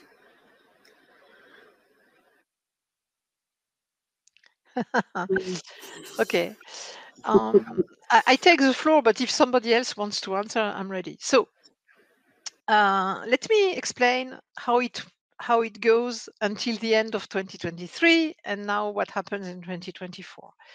So until the end of 2023, so it works for advanced 2023, and which is the last called still alive, more or less, in 2023. So until that, we were allowed to bring to step 2 a maximum number of proposals, and this maximum was calculated on the budget of the panel. So let me add some information here. The success rates are the same from one panel to the other. It's homogeneous. But the budget of each panel is calculated upon the number of proposals submitted and the budget requested by these proposals, so that at the end, the percentage of success rate is the same across the panels. Until 2023, we were allowed to send to step 2 3 times the budget of the panel. So basically in P5, we have a budget that turns around 21 million euro for starting, for example. This year, I don't know, but from 2023, it was about that. Then we were allowed to send as many proposals as we reached 3 times 21 million. The rationale idea behind it is that we didn't want the applicants to have less than 1/3 of a chance of success at the interview. By the way, and we were pushing the panels to really go towards these 3 times, unless they considered the proposal were not of high quality enough, because you really see that somebody that was at the bottom at step 1 can make it very higher at step 2 because they answer very well at the questions of the interview, etc. So we thought it was really worth going as close as possible to that maximum limit of 3 times the budget. In some panels, it has been too difficult because that meant over 60 or 70 interviews, and they are very popular panels, and this was non-manageable. So it has been decided by the Scientific Council that we would cap the number of interviews to 44. So that is the reason. That's one thing. The second thing is that especially in advanced, in the last years, advanced has had a smaller budget than the younger ones, starting and COG. Decision that belongs to the Scientific Council, who makes the policy of that type of strategic funding. They preferred to put more budget on the starting and consolidated course rather than on advanced, which, for example, brought me in my panel to observe that some could not make it to step 2, although there were outstanding proposals. But because we had not the necessary budget, 3 times the budget meant 20, even sometimes less, proposals sent to step 2. And panel members started to send remarks to the council saying, well, we think that there should be an intermediate category of okay, we do not send everybody to step 2 among the very good proposals because we have this limit, but we would really like to give a feedback to the applicant that their proposal has been excellent. And that's why we created from next January on, this non-invited A category. How, so big introduction to finally respond to the, I'm cheating because I didn't have enough time for my presentation, so I give information in the Q&A session. But so to respond directly to the CV, to the question, the proposal are going to be ranked, okay, from the first one to the last one. They are going to be scored. Some of them will be A's after the discussion and the rediscussion and re-rediscussion. I mean, the discussions are really thorough during the panel meeting. Some will be B and some will be C. Okay. And then I will come in my panel with the cutoff budget saying, okay, 40 or the cutoff 44 number of interviews. I will say, okay, the 44 line cuts here. So all the A's that are above this line will be interviewed, and the A's that you considered very good, but still are A's that are below, will not be interviewed. But we're not going to make a ranking based about a CV or something. No, we base it about the discussion, and the discussion is primarily focused on the research program. Thank you. Thank you very much, Christine. If anyone would like to ask question to our grantees or panelist member, go ahead.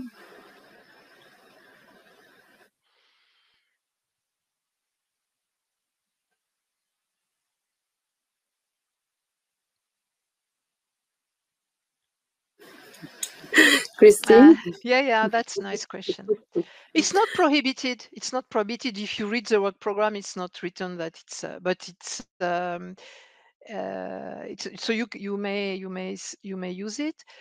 Again, I don't want to speak for every panel, but for my panel, I never hear the word H-index during a panel meeting in a panel meeting room. Never.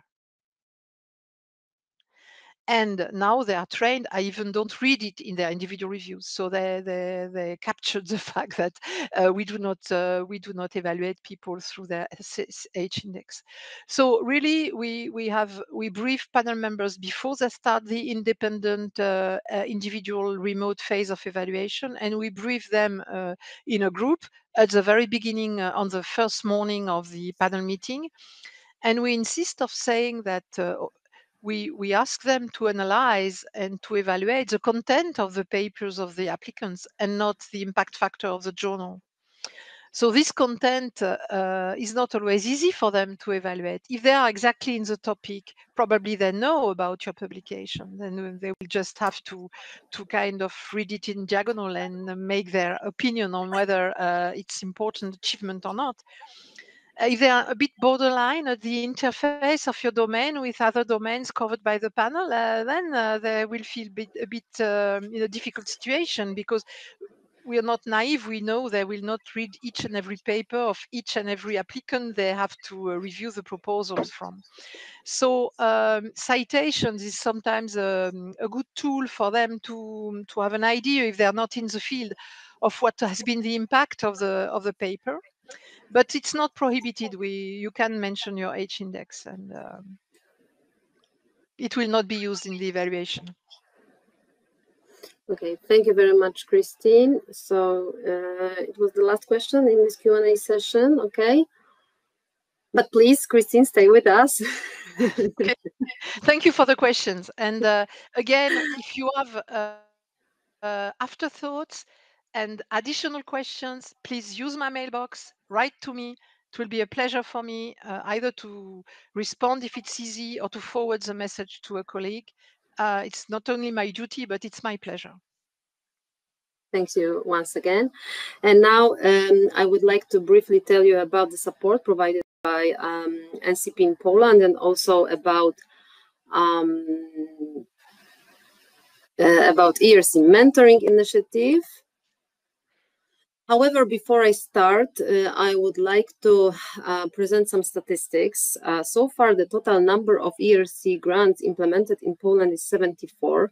And as you may see, more than half of these grants are starting grants. So we have 44 ERC starting grants, 14 consolidator grants, 9 advanced grants, 1 synergy grant, and 6 proof of concept. And maybe you will find it interesting.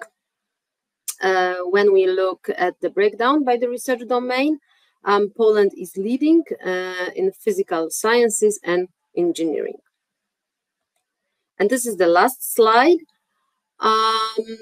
which shows where Poland stands compared to the other countries. As we can see, Germany and UK are the leaders. However, when we focus on widening countries, Portugal takes the lead, but Poland is more or less at the same level as Czechia and Hungary.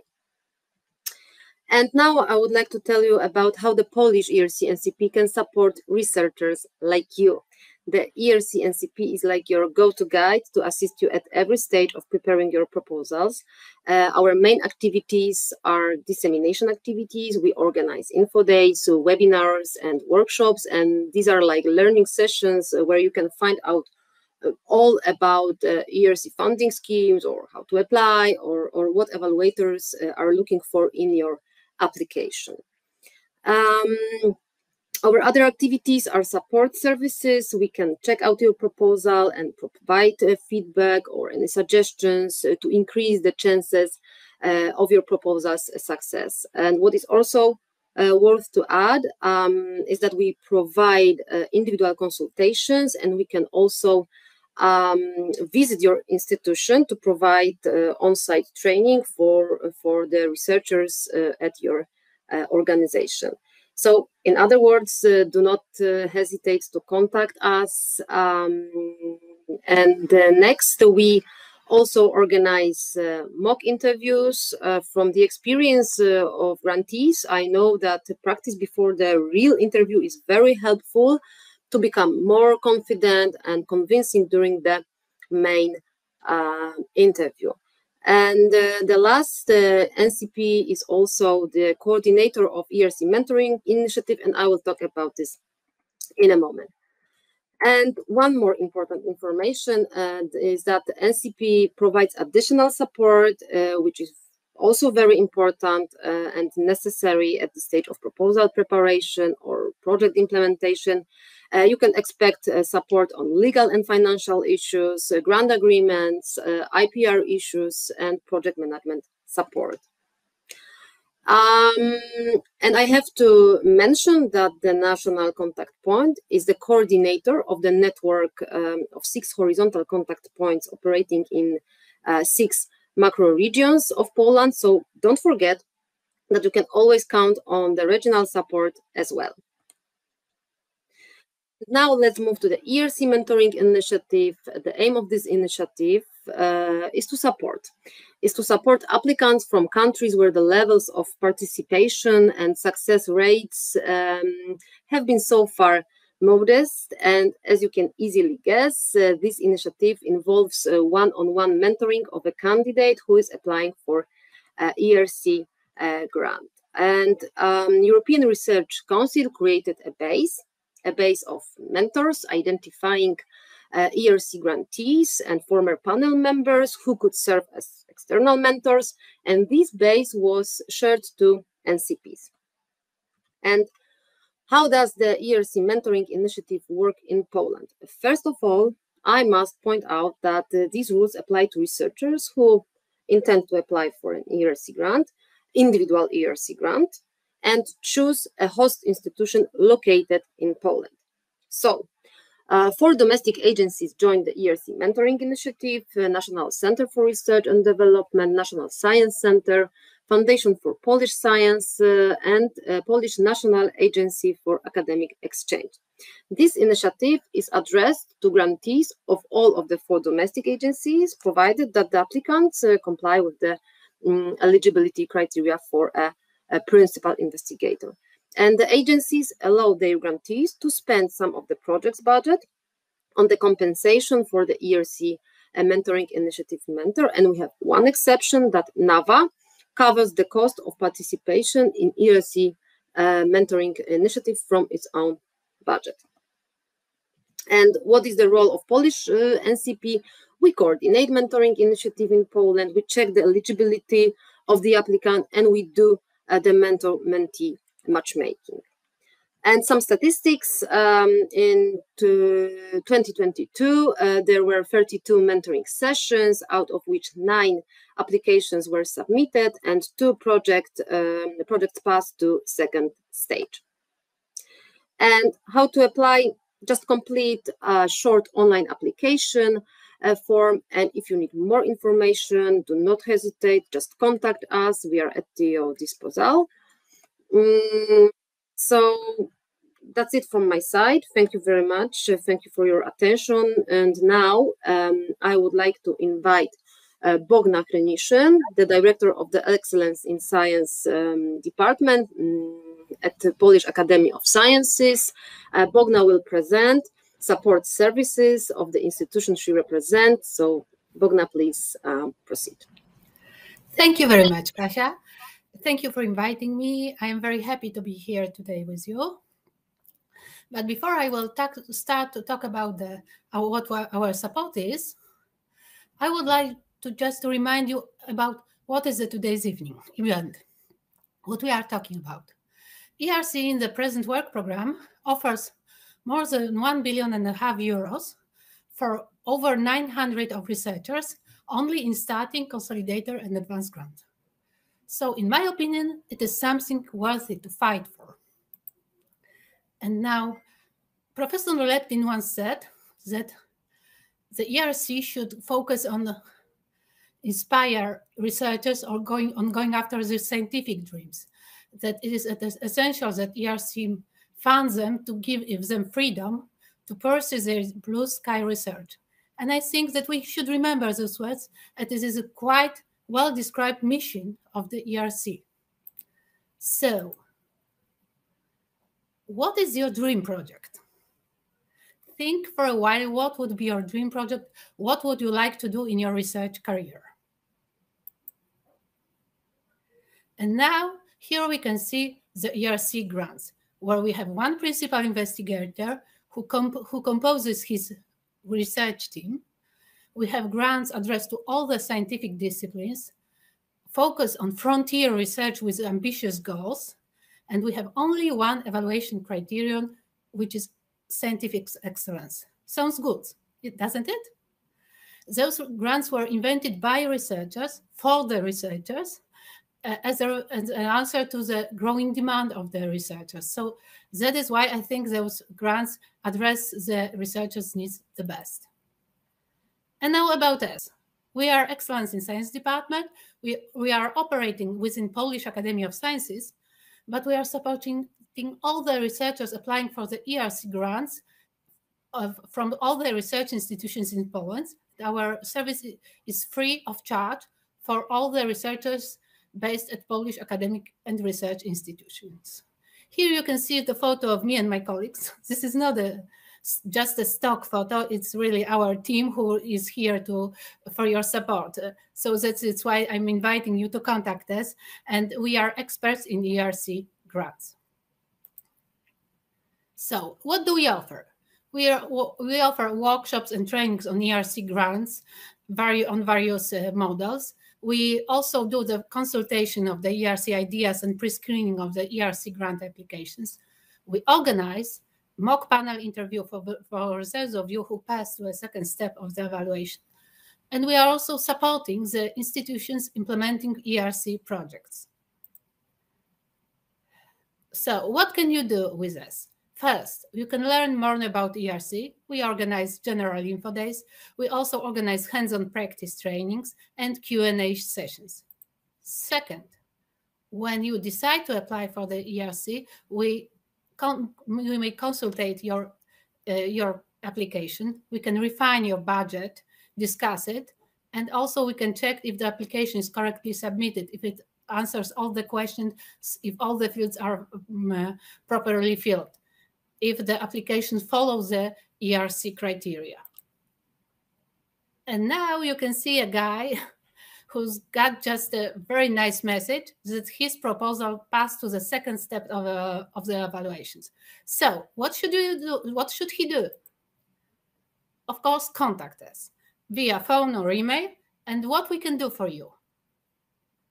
We can prepare the researchers for the interview in Brussels. We organize the trainings, but we also have individual consultations with us, with the external ERC experts, with the presentation trainer, and with the native speakers. Let me add that this service is tailor-made, so you can just pick the service you need from us, which most suits your needs. So we also prepare the mock panel interviews for those of you who passed to the second step of the evaluation. And just to give you some numbers, last year we've organized 24 mock panel interviews in which participated 153 panelists from 20 countries and 4 continents. It was quite a challenge, especially in terms of time zones, but we did it and we are very proud of it. So now you can see a lady who just got the message that she was chosen and she got the invitation to conclude the grant agreement.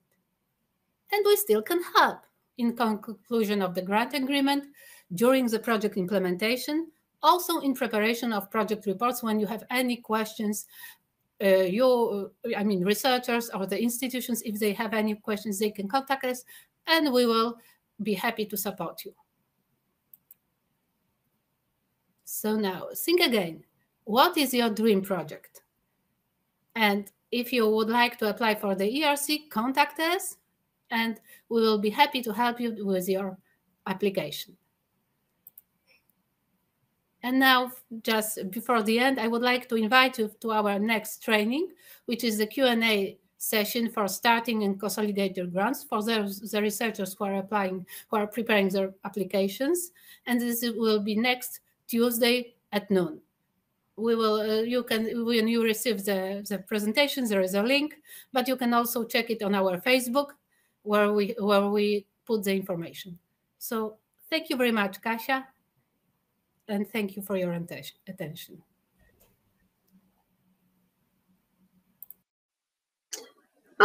Thank you very much, Bogna, for your presentation. And now the last but not least, Diana Pustuła, the head of the Office for International Research and Liaison at University of Warsaw. Diana will present from the other side how do academic institutions support ERC applicants and grantees, and Diana will share best practices from the University of Warsaw. Diana, please start the presentation. Yes, thank you. Good afternoon. This would be the perspective of the University of Warsaw, but obviously take it as an example how an academic institution can organize itself while trying to build a supporting system for the ERC applicants. So this is an example of ours. You can take it as a product placement because this is the main gate of the University of Warsaw. We call it also the gate to the wisdom. So just a few facts about University of Warsaw, and not just for the sake of sharing them, but just to tell you, put you into perspective in what volume and how large we are and why we organize ourselves the way we did, because also of the scale of the operation of the University of Warsaw, including research activities.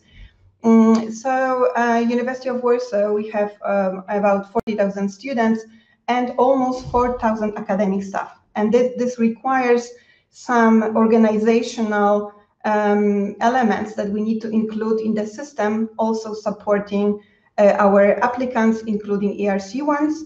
And it goes across 25 departments and 30 extra departmental academic and research units.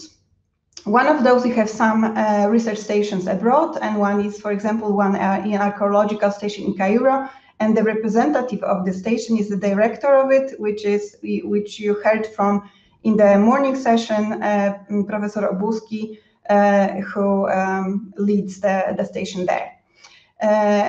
Obviously, we are a research-intensive institution with a lot of projects and research initiatives going on, which gives us an advantage that we have a large pool of potentially interested researchers in applying for ERC grants, and also a pool of potentially, a big pool of potentially excellent researchers that may need to be supported at the institutional level. And we actually share this support into two pillars. One is the indirect one at the level of the institution, which you can also call a top-down support, and a direct one at the level of our office. So we start with actually just sharing the numbers that we have a very active pool of researchers only in Horizon Europe. By now we have over 90 running projects, including 9 ERC grants, and by now University of Warsaw has been a host institution for 28 ERC grants of all kinds, but Synergy one.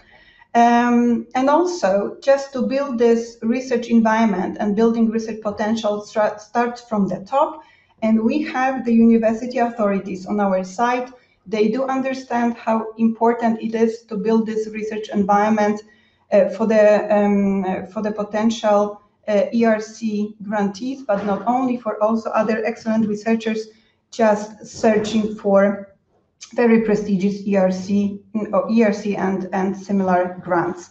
So through that, we invest in strategic partnership. We are part of the European University Alliance and also League of the European Universities and CE7 platform and other networks that also helps building those networks that might be very useful also for our applicants while actually looking for excellent partners in their proposals.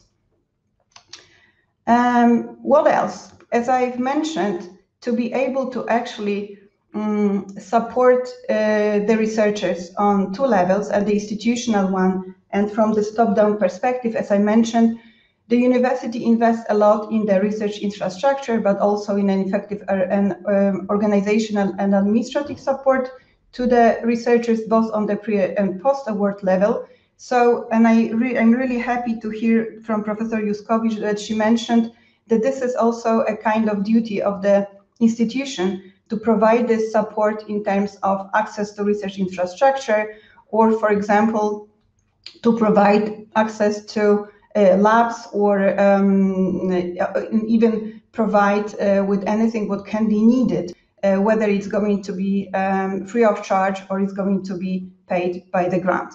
So it's also the diversification of the research centers that we have. And you know that ERC grants are also about the interdisciplinarity. Therefore, we also invest in their interdisciplinary research units and partnership. We take very seriously the European Charter and Code principles that we integrated into university human resources policy. And also we are trying to find a kind of research niche that we can explore so that we can find this comparative advantage in research for our excellent researchers.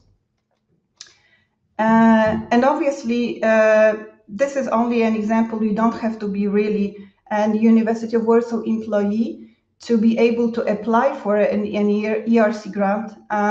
We are really convinced that there are a lot of institutions, research institutions in Poland, both academic ones and also research institutes that have their, kind of diamonds in their pool of researchers that could be, they just need some support on both institutional level and on the very direct support level.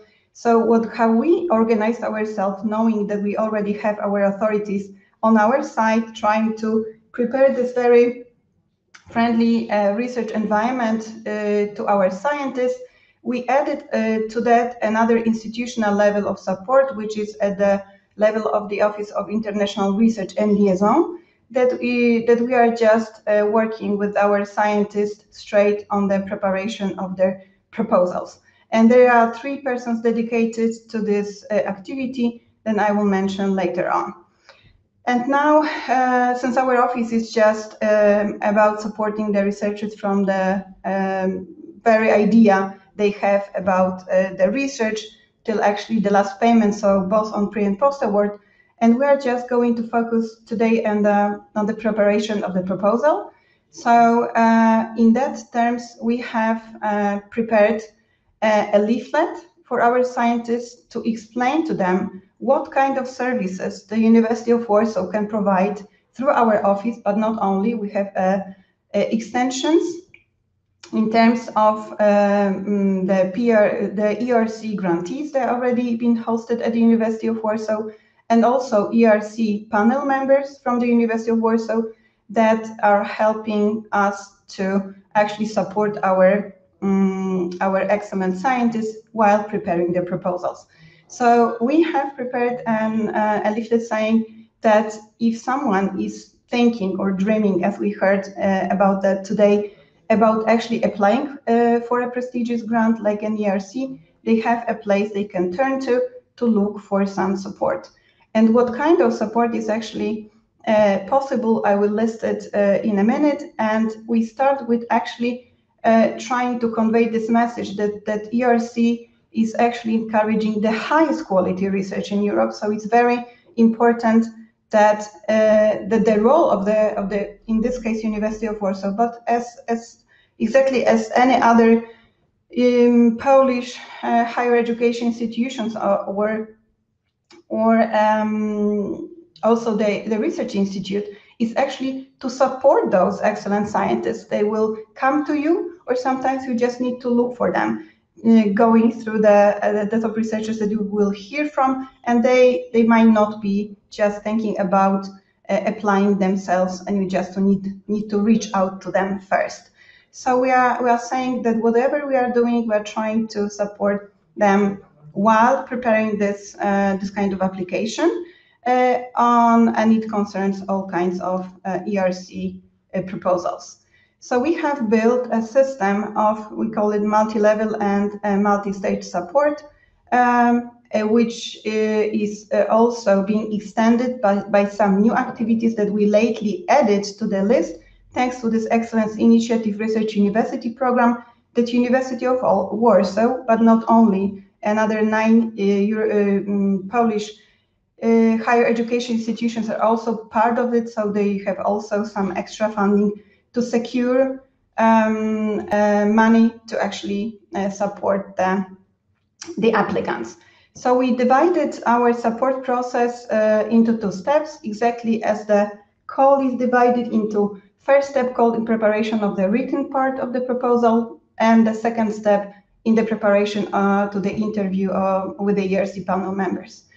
And in the first step, we actually start, just like our colleagues that you have already heard from, with the training events on ERC proposal preparations. It could be we start with that, just with a general training, and we also referred our applicants to and Polish NCP. We cooperate with Katarzyna Kubica-Oroń actually on a daily basis, so we can also refer them. If someone missed our training, we will tell them this is nothing which cannot be made up, because they can also use other institutions to actually participate in those training events. Then we will have, if after the training event, we will see who is actually interested in applying for an ERC grant, and then we actually offer an individual consultation of a very proposal. So we will read the whole thing through, and also what we offer to our researchers is the peer reviews by our own employees, which sit on the ERC panels, and we have already a pretty large pool of ERC grant holders, and all those people, I must tell you right now, they are very happy to help usually their younger colleagues. They offer the service of reading their proposals and providing feedback and reviews free of charge. So they are very enthusiastic about that, and I've never actually get across a rejection from them saying we are not going to read B1 or B2 or provide a feedback. We have added lately, thanks to this excellence initiative, new services, which is a services of a graphic designer. So some of the proposals that need some infographics for part B1 or part B2 of the proposal. So we will be providing this financial support to actually cover the cost of just to make this application look as good as it can. And also we offer the proofreading by the native speaker of English. This is also a university employee, an expert in the field, the costs are also being covered by this excellence initiative. And as usually, we provide administrative support by myself and my two colleagues. Then we also obviously check the forms A and including the budget calculation. So if anyone cannot turn into to the administration staff, to our colleagues at the faculty level, then we will just take over actual calculating the budget for them and preparing or helping them to prepare the actually description of the resources that we know this is what contributes to the feasibility of the project, which is going to be also evaluated. And in the second step, we start actually when someone already gets this good message that someone made it to the second step of the call. Then we start with the meetings with the ERC grant holders that just share their own experience firsthand that they had from their own interviews. And then we refer also, we prepare meetings with an expert in scientific presentations. And then also we can offer the services of communication experts in aesthetic and graphical features of the presentation to make it also look as good as possible. And again, of the graphic designer, if someone wants to, for example, add the project logo to their project. And obviously, international mock interviews that we organize, sometimes it's just one, sometimes two. If someone would like to have a different experience with mock interviews, we refer them also to our colleagues in a national contact point. But this is not just the invited experts from abroad sitting on the ERC panels. This is also, these are the mock panels with the participation on the expert of scientific presentation and a native speaker of English, so that they can assess actually the impression that ERC, the prospective PI, made on also from the point of view of scientific presentation, or how their English, if the English was good enough to understand well what they are trying to, the message they are trying to convey. Then the consultations of the oral presentations are also possible with the native speaker of English. They can just train them as long as they need to up to the level to reach the perfection. And also University of Warsaw offers a professional recording studio to be used during the interview, just to secure a stable connection, good light, so that it can be well heard and well lit. So, no surprises while they cannot actually communicate with the panel experts. And for those, after the first session of training event, they are not sure if this is the moment in their career that they should actually apply for the ERC grant. We invite them to actually send us their CV and track record so that we can see what we can do over the next 1 or 2 or 3 years, because we've heard from one of the ERC grant holders that she was notified at one point of her career, and she applied actually only 6 years later. So if someone comes to us, it does not mean that this person should actually apply for ERC grant just in the next call. Sometimes it's just not the best. It may not be the best moment in their career when they actually should apply for ERC grant. Sometimes they may not be ready yet. So we are trying to provide information. What can they do over the next 1, 2, or 3 years to prepare them better to be ready to actually apply for an ERC grant. And for those who would like to contact our office at the University of Warsaw, there are 3 of us, and you can contact us directly. There are also, this is a contact for those ERC, for those researchers who would like to just apply with the University of Warsaw. They do not have to be University of Warsaw employees, but they would like to actually be hosted by the University of Warsaw. And if you would not like to contact us directly on the phone, you can also use an online form when we list all kind of support that we can offer, and just you can just go online and tick all the boxes that would be interested in. And just last slide to tell you that the whole story is not does not end with just when you get the grant that the University of Warsaw, but just as any other institutions in Poland, they would also provide the support also at the level of the management of the project. And we are not there alone, obviously. This is not just about our office, about our other different offices. And also the major work is done when the grant is actually awarded. The major work is being done actually at the level of the department or extra departmental level with our colleagues from different units. And yes, and this is just the way we are trying to help our researchers with many different actions, including those being funded by this excellent initiative, which is also the way we are trying to build a holistic support system for our potential ERC grantees. Thank you very much for your attention. Thank you very much, Diana, for your presentation and for your time. Now we are going to have second Q&A session, 15 minutes, but I noticed that most of the questions were answered in the chat box, so we will check if there is...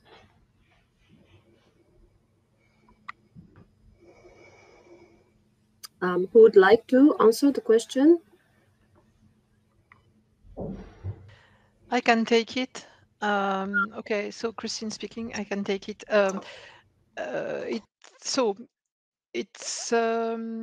Being a former PI is neither an advantage nor a disadvantage. So the PI that, for example, was a starting grantee and comes to ask for a consolidator grant once the starting grant is nearly over, we do not consider them differently from the other proposals.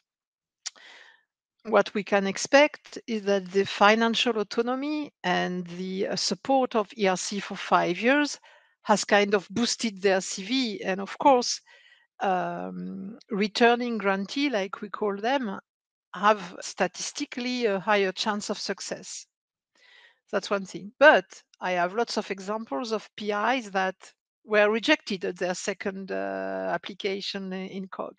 And third, the consolidator grantees are mainly people who got the consolidator grant for the first time as a first grant, and were not previous grantees in another call. So statistically, they have more chance. Figures tell us that, but they're just taken equally as the others, and they fail. Also, it happens that they fail like the others, and most of the COG grantees have never been a starting grantee. Okay, so do we have more questions? Oh, no? Okay. So if not, so I would like to close this webinar by thanking all of the speakers for their time and participation. And I would also like to thank all participants. I hope you found the information presented interesting and useful, and please do not hesitate to contact us. We are at your disposal. From my side, many thanks to the ERC representatives for the great cooperation. It was a big pleasure. for me. And also I would like to thank all grantees and panelists member, and as well Diana, Bogna, thank you very much for your presence. And I would also like to thank my colleagues from the NCP for all the technical support. If there is anyone who would like to add something. If not, so I think that we are going to be hungry because it's lunchtime. So I wish you a very nice day. And once again, thank you very much for today's webinar. Thank you, all of you. Thank you, Katrina. Bye-bye. Thank you, Christine. Bye. Great experience on my side. Thank you. Thank you very much. Bye-bye. Thank you.